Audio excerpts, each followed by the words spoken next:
ಕುಜನಕೃತ ಔದ್ಧತ್ಯ ಪೂಜ್ಯಾಜಕಾಯ ತರ್ತ್ರೇ ಧರ್ತ್ರೇ ಅಥ ತರ್ತ್ರೇ ಭಯಂಕರಯೇ ಅಮುತ್ರ ಪಾತ್ರೇ ನಮಸ್ತೆ ತಸ್ಮೈ ತಸ್ಮೈಚಿತ್ ಅಸ್ಮನ್ಮನಸಿ ಧೃತಕಥಾ ವಿಸ್ಮೃತೌ ಸ್ಮಾರಕಾಯ ಶ್ರೀರಮಾಯೇ ನಮಃ ಶ್ರೀ ಆನಂದತೀರ್ಥಗುರುಭ್ಯೋ ನಮಃ ಶ್ರೀ ಭಾರತೀ ನಮಃ ಶ್ರೀ ಜಯತೀರ್ಥಗುರುಭ್ಯೋ ನಮಃ ಶ್ರೀ ವ್ಯಾಸರಾಜತೀರ್ಥಗುರುಭ್ಯೋ ನಮಃ ಶ್ರೀ ರಾಘವೇಂದ್ರತೀರ್ಥಗುರುಭ್ಯೋ ನಮಃ ಶ್ರೀ ವಿದ್ಯಾಮಾನ್ಯತೀರ್ಥಗುರುಭ್ಯೋ ನಮಃ ವೇದಾಂತತರ್ಕಾದಿವಿದಗ್ಧಬುದ್ಧಿಂ ವಿದ್ಯಾಪ್ರಸಾರೇ ಅರ್ಪಿತಜೀವಿತಂ ಮುದಾ ಕೃಷ್ಣಪ್ರಿಯಂ ಧೀರಂ ಅಧೀನಭಾಷಣಂ ನಮಾಮಿ ಉದಾರಂ ವಿಬುಧೇಶ ಯೋಗಿನಂ ಶ್ರೀ ಗುರುಭ್ಯೋ ನಮಃ ಶ್ರೀ ಪೂರ್ಣಬೋಧ ಗುರುತೀರ್ಥಸಂಯೋಧಿಪಾರ ಕಾಮಾರಿಮಾಕ್ಷ ವಿಷಮಾಕ್ಷ ಶಿರಸ್ಪೃಶಂತಿ ಪೂರ್ವೋತ್ತರ ಅಮಿತ ತರಂಗ ಚರತ್ಸು ಹಂಸ ದೇವಾದಿ ಸೇವಿತ ಪರಾಂಗ್ರಿ ಪಯೋಜಲಗ್ನ ಜೀವೇಶ ಭೇದ ಗುಣಪೂರ್ತಿ ಜಗತ್ಸು ತತ್ವ ನಿಜೋಚ್ಚಭಾವ ಮುಖ ಚಕ್ರಗಣೇ ಸಮೇತ ಧ್ರುವಾದಿ ಅಜಾಪತಿ ಗಿರಿ ಗುರು ರಾಘವೇಂದ್ರ ವಾಗ್ದೇವತಾ ಸರಿತ್ ಅಮು ವಿಮಲೀಕರೋತು ಶ್ರೀ ಗುರುಭ್ಯೋ ನಮಃ ರಾಘವೇಂದ್ರ ರಾಘವೇಂದ್ರ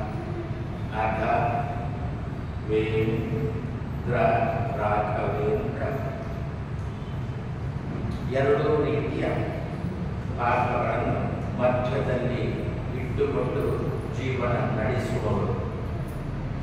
ಯಾವುದು? ಬಾಹ್ಯ ಆಂತರ. ಆಂತರ ಪಾಪ ಮಾನಸಿಕ ಪಾಪ. ಬಾಹ್ಯ ಪಾಪ ದೇಹದಿಂದ ಮಾತಿನಿಂದ. ನಾವು ತ್ರಿಕರಣ ಶುದ್ಧರಾಗಬೇಕು ಅಂತ ಹೇಳುವುದು, ತ್ರಿಕರಣದಲ್ಲಿಯೂ ಕೂಡ ಶುದ್ಧರಾಗಿರಬೇಕು ಅಂತ. ಯಾವುದು ತ್ರಿಕರಣ? ಕಾಯ, ವಾಕ್, ಮನಸ್ಸು. ಅದೇ ತಾನೇ ಕೃಷ್ಣಾರ್ಪಣವಾದ ಕಾಯೇನ ವಾಚ ಮನಸ ಅಂತ ಹೇಳಿಕೊಂಡು. ಹಾಗಾದರೆ ಅದನ್ನು ಎರಡು ಭಾಗ ಮಾಡೋಣ. ಕಾಯಿಕ ಮತ್ತು ವಾಚಿಕ ಇದೆರಡು ಬಾಹ್ಯ, ಮಾನಸಿಕ ಆಂತರ. ಎರಡು ರೀತಿಯಾಗಿರತಕ್ಕಂತಹ ಪಾಪಗಳು.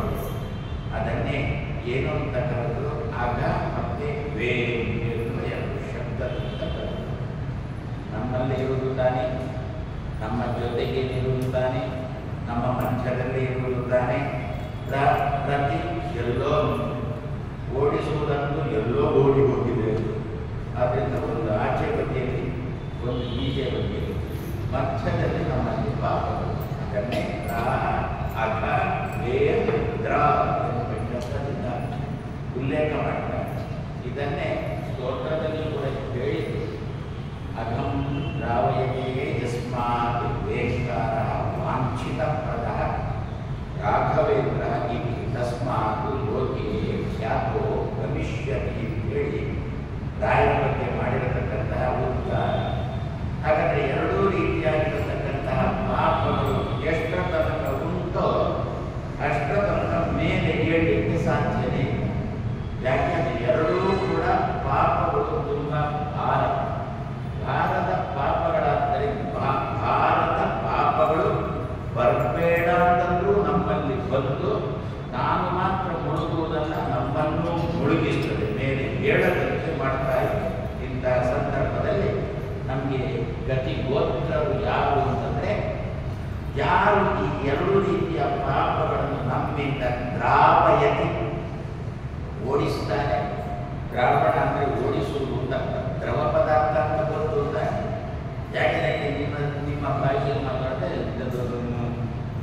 ಲಿಕ್ವಿಡ್ ಅಂತ ಹೇಳ್ತೀವಿ, ಕಾಣುತ್ತೆ. ಯಾಕೆ ಅದು ದ್ರವ ಪದಾರ್ಥ? ಹಾಗೆ ಕೋಟೆ ಹರಿಯುತ್ತೆ. ಆದ್ದರಿಂದ ಅದನ್ನು ದ್ರವ ಪದಾರ್ಥ ಅಂತ. ಹಾಗಾದರೆ ದ್ರಾ ಅಂದರೆ ದ್ರಾವಣ, ದ್ರಾವಣ ಅಂದರೆ ಓಡುವುದು ಅಂತ. ಅದು ಓಡೋಲ್ಲ.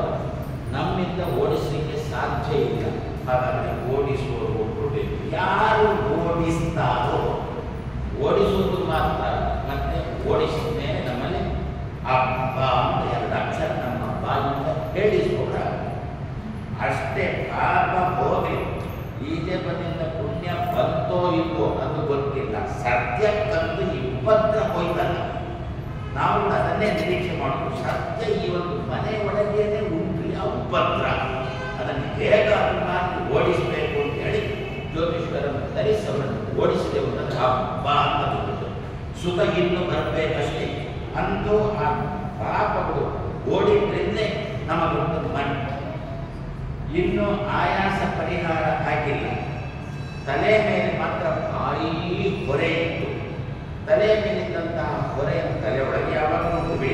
ತಲೆ ಮೇಲೆ ಒಂದು ಭಾರೀ ಹೊರೆ ಉಂಟು. ಕೆಲವು ಕಿಲೋ ಕೆಲವು ಕೆಜಿ ವಸ್ತುವನ್ನು ತಲೆ ಮೇಲೆ ಇಟ್ಟಿದ್ದಾರೆ. ಸುಸ್ತಾಗಿದೆ, ಆಯಾಸ ಆಗಿದೆ, ಎಲ್ಲಿ ಇಡಬೇಕು ಆ ಜಾಗ ಬಂದ ಇಟ್ಟೆವು, ಹುಸ್ಸಪ್ಪ. ಇನ್ನು ಆಯಾಸ ಪರಿಹಾರ ಆಗಿಲ್ಲ, ಹೊರೆ ಹೋಯ್ತು. ತಲೆ ಮೇಲಿದ್ದಂತಹ ಹೊರೆ ಹೋಯ್ತಂದು ಅದೇ ರೀತಿಯಲ್ಲಿ ನಿಮ್ಮ ತಲೆಯ ಮೇಲೆ ತಲೆಯ ಒಳಗೆ ಇರತಕ್ಕಂತಹ ಎರಡೂ ರೀತಿಯ ಹೊರೆಗಳನ್ನು ಯಾರು ದ್ರಾವಯತಿ ಓಡಿಸ್ತಾರೋ ಅವರು ಓಡಿಸುವುದು ಮಾತ್ರ ಅಲ್ಲ, ನಮಗೆ ಸಹಜವಾದ ಮಾನಸಿಕ ನೆಮ್ಮದಿಯನ್ನೂ ಕೊಡ್ತಾರೆ, ರತಿಯನ್ನೂ ಕೂಡ ಕೊಡುತ್ತಾರೆ. ಯಾರು ಅವರೇ ರಾಘವೇಂದ್ರ ರಾಘವೇಂದ್ರ ಅಂತ ಹೇಳಿ ಸುಧೀಂದ್ರ ತೀರ್ಥರ ಬಾಯಿಯಿಂದ ಬಂದಿರತಕ್ಕಂತಹ ಎರಡು ರೀತಿಯಾಗಿರ್ತಕ್ಕಂತಹ ಪಾಪಗಳು ಆಂತರ ಬಾಯಿ. ಇದು ನಮ್ಮ ಸ್ವಂತಕ್ಕೆ ಆಯಿತು, ನಮ್ಮ ಸ್ವಂತ ಬೆಳವಣಿಗೆಗಾಯಿತು. ನಾಳೆಯ ದಿವಸ ನಾವು ಮನೆಯಲ್ಲಿ ಕೂತ್ಕೊಂಡಾಗ ನಾವು ಇಂತಹ ರಾಯರ ಮಠಕ್ಕೆ ಬಂದಾಗಲಿ ರಾಘವೇಂದ್ರ ರಾಘವೇಂದ್ರ ಅಂತ ಹೇಳಿಕೊಂಡು ಪ್ರದಕ್ಷಿಣೆ ನಮಸ್ಕಾರ ಬರಬೇಕು ಅಂತಾದರೆ ಈ ಮಠ ಉಳಿಬೇಕು. ಮೊದಲು ಮಠ ಉಳಿಬೇಕು ಅಂತಾದರೆ ದೇಶ ಉಳಿಬೇಕು. ದೇಶ ಉಳಿಬೇಕು ಅಂತಾದರೆ ಎರಡು ರೀತಿಯ ಪಾಪಿಗಳ ಧ್ವಂಸ ಆಗಬೇಕು. ಆವಾಗ ಮಾತ್ರ ದೇಶ ಉಳಿದು. ಯಾರು ಎರಡು ರೀತಿಯ ಪಾಪಗಳು ಎರಡು ರೀತಿಯ ಪಾಪಿಗಳು ನಮ್ಮ ನೆರೆಗಳಿಂದ ಪಾಕಿಸ್ತಾನ, ನಮ್ಮ ನೆರೆಯಲ್ಲೇ ಯಾರ ಪಿತ ಯಾರು ಗೊತ್ತು ನಿಮಗೆ? ನಾನು ಸಬ್ಜೆಕ್ಟ್ ಹೇಳಬೇಕಾಗಿದೆ. ನಾವು ಭಾರತ ದೇಶಕ್ಕಾಗ ಒಂದೊಂದು ರಾಷ್ಟ್ರಪಿತ ಅಂತ ಕರೀತೀವಿ. ಭಾರತ ದೇಶವು ಹುಟ್ಟುವ ಮೊದಲೇ ಇರ್ತಿಲ್ಲ. ಅಪ್ಪ ಮೊದಲು ಅಮ್ಮ ಮೊದಲು ಅವ ಮೊದಲೇ ಬಂದದ್ದು ಭಾರತ ದೇಶ ಬರುವುದಕ್ಕೆ ಬಂದದ್ದು ಅಲ್ಲ. ಮತ್ತೆ ಹಾಗಿರುವಾಗ ಅವನನ್ನು ರಾಷ್ಟ್ರಪಿತ ಅಂತ ಹೇಗೆ ಕರೀತೀರಾ? ಮತ್ತೆ ಅವ ಬಂದ ಮೇಲೆ ಏನಾಯಿತು? ಪಾಕಿಸ್ತಾನ ಬಂದ ಅದು ಪಾಕಿಸ್ತಾನ ಪಿತ ಬರೋದು, ಭಾರತ ರಾಷ್ಟ್ರಪಿತ ಸುತದ ಅಲ್ಲ. ಅವನನ್ನು ಕರೀಲಿಲ್ಲ. ಅದಕ್ಕೆ ಬೇಕಾಗಿಲ್ಲ. ಈಗ ಹೇಳ್ತಿರುವಾಗ ಯಾರು ನಮ್ಮನ್ನು ಸ್ವಾಮಿ ಭಾರಿ ದ್ವೇಷಿಸ್ತೀರ ಅವನನ್ನು ಅಂತ ಕೇಳಿದ್ರು. ಹೌದು. ಯಾಕೆಂತಂದ್ರೆ ಭಾರತ ದೇಶ ಇವತ್ತು ನೆಮ್ಮದಿಯಿಂದ ಇಲ್ಲದಿರಲಿಕ್ಕೆ ಕಾರಣನೇ ಹೌದು. ಅದರಿಂದ ಮತ್ತೆ ಅವನ ಚಿತ್ರ ಇರತಕ್ಕಂಥ ಕಾಗದದ ತುಂಡು ಇಟ್ಟುಕೊಳ್ತೀರಲ್ಲ, ಅವನ ಚಿತ್ರ ಇರತಕ್ಕಂಥ ಕಾಗದದ ತುಂಡು ಕೊಟ್ಟಿಲ್ಲ ಅಂದ್ರೆ ಅವನಿಗೆ ಮಂತ್ರಕ್ಷಿ ಕೊಡೋಲ್ಲ. ಕಾಗದವನ್ನು ನೋಡುತ್ತಾರೆ, ಆ ನೋಟಲ್ಲಿ ಅವನ ತಲೆ ಉಂಟು. ನೀವು ಅವನನ್ನು ಅಷ್ಟು ದ್ವೇಷಿಸುವುದು ಅಂತಾದರೆ ಆ ನೋಟನ್ನು ಕೂಡ ನೀವು ಬಹಿಷ್ಕಾರ ಹಾಕಬೇಕಲ್ಲ. ಅದನ್ನ ಯಾಕೆ ಇಟ್ಟುಕೊಳ್ತೀರಿ? ನಾನು ಅದಕ್ಕೆ ಅಂದೆ ಏನು ಅಂತಂದ್ರೆ, ನೀನೊಂದು ಮನೆ ಕಟ್ತೀಯ, ಒಂದು ಒಳ್ಳೆ ಮನೆ ಕಟ್ತೀಯ, ಹೌದು. ಆ ಮನೆಗೆ ಯಾರ್ದು ದೃಷ್ಟಿ ಬೀಳಬಾರ್ದು ಅಂತ ಹೇಳಿಕೊಂಡು ಬೆಚ್ಚಪ್ಪನ ಮಾಡಿ ಇಡ್ತೀಯೋ ಇಲ್ಲೋ? ಬೆಚ್ಚಪ್ಪ ಅಂದರೆ ಅವರು ಕೈ ಕಾಲು ಮಾನವಾಗಿ ಮಾಡಿ ಇಡ್ತೀಯೋ ಇಲ್ಲೋ? ಅದು ಬೇಕಾ ನಿನಗೆ? ಬೇಡ. ಮತ್ತೆ ಮನೆ ಬೇಕಲ್ಲೋ?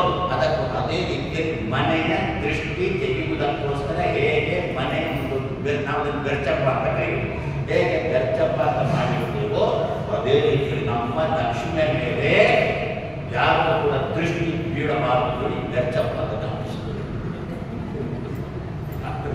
ಆ ಬೆರ್ಚಪ್ಪನ್ನು ಬಿಟ್ಟು ದುಡ್ಡಿನ ಹೇಗೆ ನಮ್ಮ ಲಕ್ಷ್ಮಿಗೆ ಮಹತ್ವ ಬರಬೇಕದಕ್ಕೋಸ್ಕರ ಅಂತ ಹೇಳಿಕೊಂಡು, ಆದ್ದರಿಂದ ಈ ರೀತಿಯಲ್ಲಿ ಇಟ್ಟುಕೊಂಡು ಈ ದಿವಸ ನಾವು ನೆಮ್ಮದಿಗೆ ಸಾಧ್ಯ ಆಗಿಲ್ಲ. ಮೊನ್ನೆ ಗಲಾಟೆಗಳಾಯಿತಲ್ಲ, ಬಿಟ್ಟು ಕೊಟ್ಟೇವ ನಾವು ಇಲ್ಲ. ಹಾಗಾದ್ರೆ ಇಂತಹ ಪಾಪಿಗಳನ್ನು ಕೂಡ ಓಡಿಸಬೇಕಾಗಿದೆ. ಅವರು ಅದು ಹೊರಗಿನ ಪಾಪಿಗಳು, ಹೊರಗಿನ ಕ್ಷುದ್ರೋಪದ್ರವರು ನಮ್ಮ ಒಳಗೇನೆ ಉಂಟು. ನಮ್ಮ ಭಾರತ ದೇಶದ ಒಳಗೇನೆ ಕೆಲವು ಕ್ಷುದ್ರೋಪದ್ರವಗಳು ಇದ್ದಾರೆ. ಅದಕ್ಕೇನು ಹೆಸರು? ಪಂಚಪಾತಕಗಳು ಅಂತ. ಬ್ರಹ್ಮಹತ್ಯೆ, ಸ್ವರ್ಣಸ್ಥೇಪುತತ್ವ, ಸುರಾಪಾನ ಪ್ರತಿನಿತ್ಯ ನಾವು ಮಹಾಪುರುಷ ವಿಸರ್ಜನೆ ಮಾಡ್ತೇವಲ್ಲ, ಪಂಚಮಹಾಪಾತಕಗಳು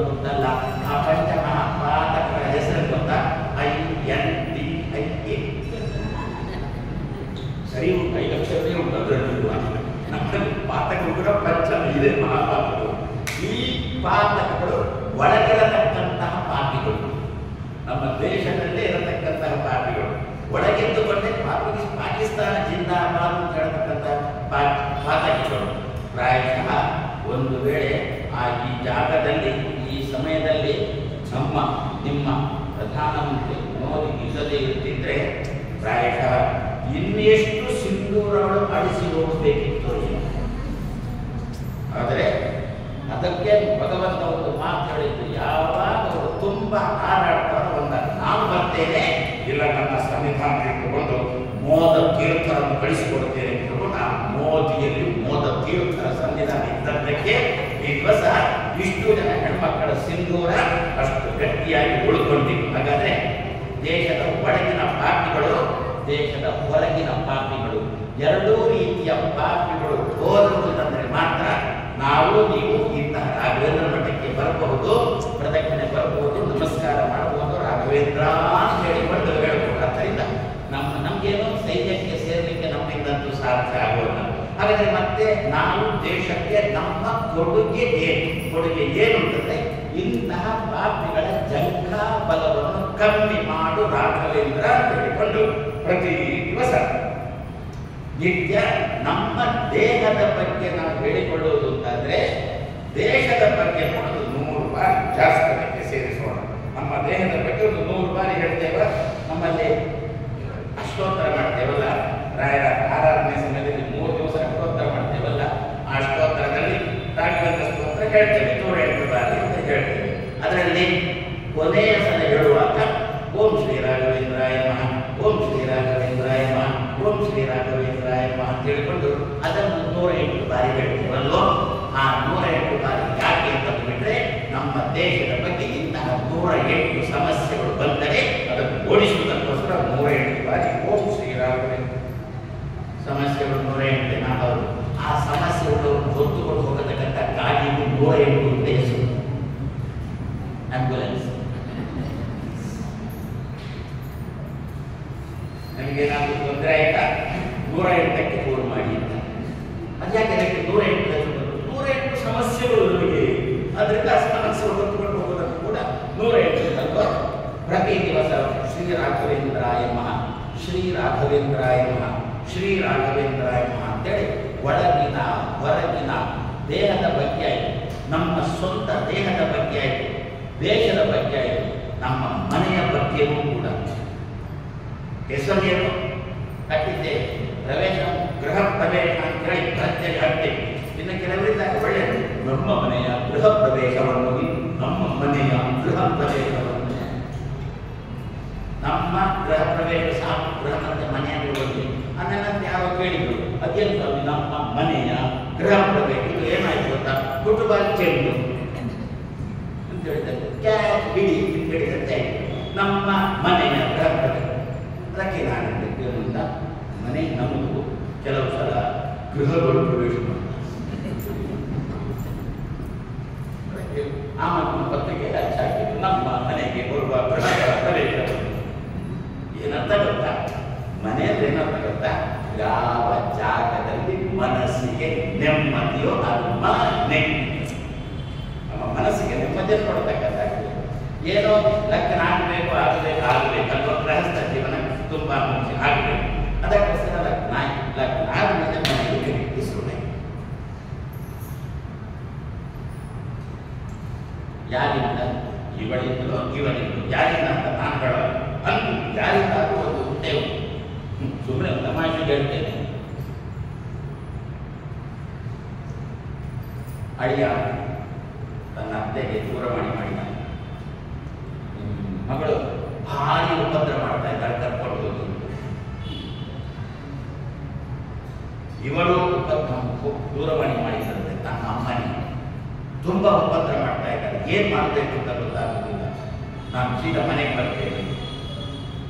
ಅದಕ್ಕೆ ಅಮ್ಮ ಹೇಳಿದರು, ನಿನ್ನ ಗಂಡ ಮಾಡಿದ ತಪ್ಪಿಗೆ ನನಗೆ ಯಾಕೆ ಶಿಕ್ಷೆ?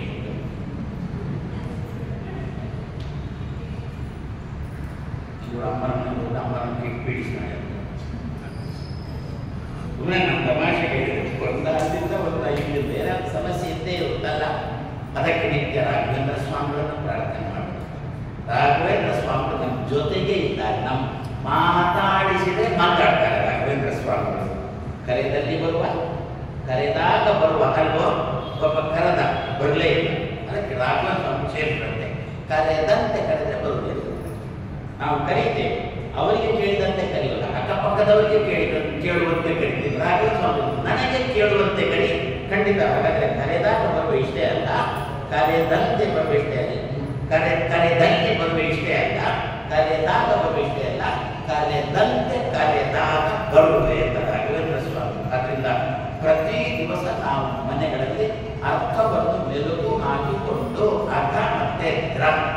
ಇನ್ನೂ ದೊಡ್ಡ ಪಾಪ ಯಾವುದು ಗೊತ್ತಾ?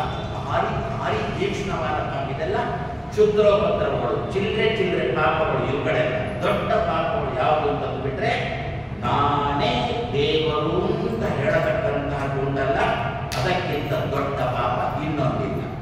ಜೀವ ಬ್ರಹ್ಮರಿಗೆ ಐಕ್ಯವನ್ನು ಹೇಳತಕ್ಕಂಥ ಪಾಪ ಉಂಟಲ್ಲ, ಇದಕ್ಕಿಂತ ದೊಡ್ಡ ಪಾಪ ಇನ್ನೊಂದಿಲ್ಲ. ಸರಿ, ಒಂದು ಪಾಪ ಆಯಿತು, ಇನ್ನೆರಡು ಪಾಪ ಆಗ್ಬೇಕು. ಇನ್ನೊಂದು ಪಾಪ ಏನು? ಜೀವ ಬ್ರಹ್ಮರಿಗೆ ಐಕ್ಯವನ್ನು ಹೇಳುವವರಿಗೆ ಪ್ರೋತ್ಸಾಹ ಕೊಡುವವರಿದ್ದಾರಲ್ಲ, ಅದು ಮತ್ತೊಂದು ಪಾಪ. ಎರಡು ಪಾಪಗಳು ಅಂತಂದು ಅವ ಏನೋ ಜೀವ ಬ್ರಹ್ಮ ಒಂದೇ ಅಂತ ಹೇಳಿಕೊಂಡು ಉಪನ್ಯಾಸ ಮಾಡ್ತಾ ಇದ್ದಾನೆ, ಇವ ಕೂತು ಕೇಳ್ತಾ ಇದ್ದಾನೆ, ಉಪನ್ಯಾಸ ಮುಗಿಯಿತು, ಅವನು ಹೋದ ಇವನು ಹೋದ, ನರಕ ಯಾರಿಗೆ ಅಂತ ಹೇಳಿಕೊಂಡು ಇಬ್ಬರಿಗೂ ಅಂತಂದು. ಅಲ್ಲ, ನಾನೇನು ಉಪನ್ಯಾಸ ಮಾಡ್ತಾ ಇಲ್ಲ, ನೀವು ಕೇಳಿದ್ದೆ, ಅದರಿಂದ ನೀವು ಕೇಳಿದ್ದೆ ಕೂತದ್ದಾಗೆ ಉಪನ್ಯಾಸ ಮಾಡಿ ತಿನ್ನಬೇಕು, ಮೊದಲು ನಿಮಗೆ ನರಕ. ಯಾಕೆ? ನೀನು ಕೂತದ್ರಿಂದ ಉಪನ್ಯಾಸ ಮಾಡಲಿಕ್ಕೆ ಶುರು ಮಾಡಿದ್ದು, ಅದರಿಂದ ಅಲ್ಲೇ ಎದ್ದು ಪ್ರತಿಭಟಿಸು. ಇದು ಚಿಕ್ಕ ಪುಟ್ಟ ದೋಷ ಅಲ್ಲ, ದೇವರಿಗೂ ಜೀವನಿಗೆ ಐಕ್ಯ ಹೇಳತಕ್ಕಂಥದ್ದು ಚಿಕ್ಕ ಪುಟ್ಟ ದೋಷ ಅಲ್ಲ, ಇದು ಮಹಾದೋಷ. ಹಾಗಾದ್ರೆ ಎರಡು ರೀತಿಯಾಗಿರತಕ್ಕಂಥ ಪಾಪಗಳು. ದೇವರೇ ಎಂದೂ ಕೂಡ ನನ್ನಿಂದ ಈ ಎರಡು ತರದ ಪಾಪಗಳು ಘಟಿಸದಂತೆ ನೋಡಿಕೋ ಅಂತ ಹೇಳಿಕೊಂಡು ರಾಘವೇಂದ್ರ ಸ್ವಾಮಿಗಳಿಗೆ ಪ್ರತಿ ದಿವಸ ತುಂಬಾರು ಬಿಡಬೇಕು. ಮನಸ್ಸಿನಲ್ಲಿಯೂ ಕೂಡ ಇಂಥ ಪ್ರಜ್ಞೆ ನನಗೆ ಬಾರದಿರಲಿ. ಒಂದು ಏನು ಇಂಥ ಒಂದೇ ಅಲ್ಲ, ಇಂಥ ವ್ಯಾಸರಾಜ ನಾವು ಕೊಟ್ಟಂತೆ 9 ರೀತಿ ಒಂದು ಮಧ್ವರ ಸಿದ್ಧಾಂತಕ್ಕೆ ಸಂಬಂಧಪಟ್ಟ ನವರತ್ನಗಳು 9 ಉಂಟು. 9ರಲ್ಲಿ ಯಾವುದನ್ನಾದರೂ ಒಂದನ್ನು ಹೇಳಿದ್ರೆ ಒಂದು ಪಾಪ, ಕೇಳಿಸಿಕೊಂಡ್ರೆ ಮತ್ತೊಂದು ಪಾಪ. ಆದ್ರಿಂದ ತಾನೇ ದುರ್ಯೋಧನ ಏನು ಮಾಡಿದ್ರು? ಅಲ್ಲಿ ದ್ರೌಪದಿ ಮೇಲೆ ಕೈ ಹಾಕಿದಾಗ ದುಶ್ಯಾಸನ ದುರ್ಯೋಧನರು ವಿದುರ ಬುದ್ಧಿವಾದ ಹೇಳಿದ, ಕೇಳಲಿಲ್ಲ, ಆ ಜಾಗ ಖಾಲಿ ಮಾಡಿದ. ಹಾಗಾದರೆ ಆ ಜಾಗದಲ್ಲಿ ಸುಖ ಇರಬಾರದು ಅಂತಲೋ ಇಂತಹ ಎರಡು ರೀತಿಯಾಗಿರತಕ್ಕಂಥ ಪಾಪಗಳನ್ನು ಓಡಿಸು, ನನಗೆ ಜೀವನದಲ್ಲಿ ಪ್ರತಿಯನ್ನು ಕೊಡೋ ಇದೆ ರಾಘವೇಂದ್ರ ಎನ್ನತಕ್ಕಂತಹ ಶಬ್ದದ ಅರ್ಥ.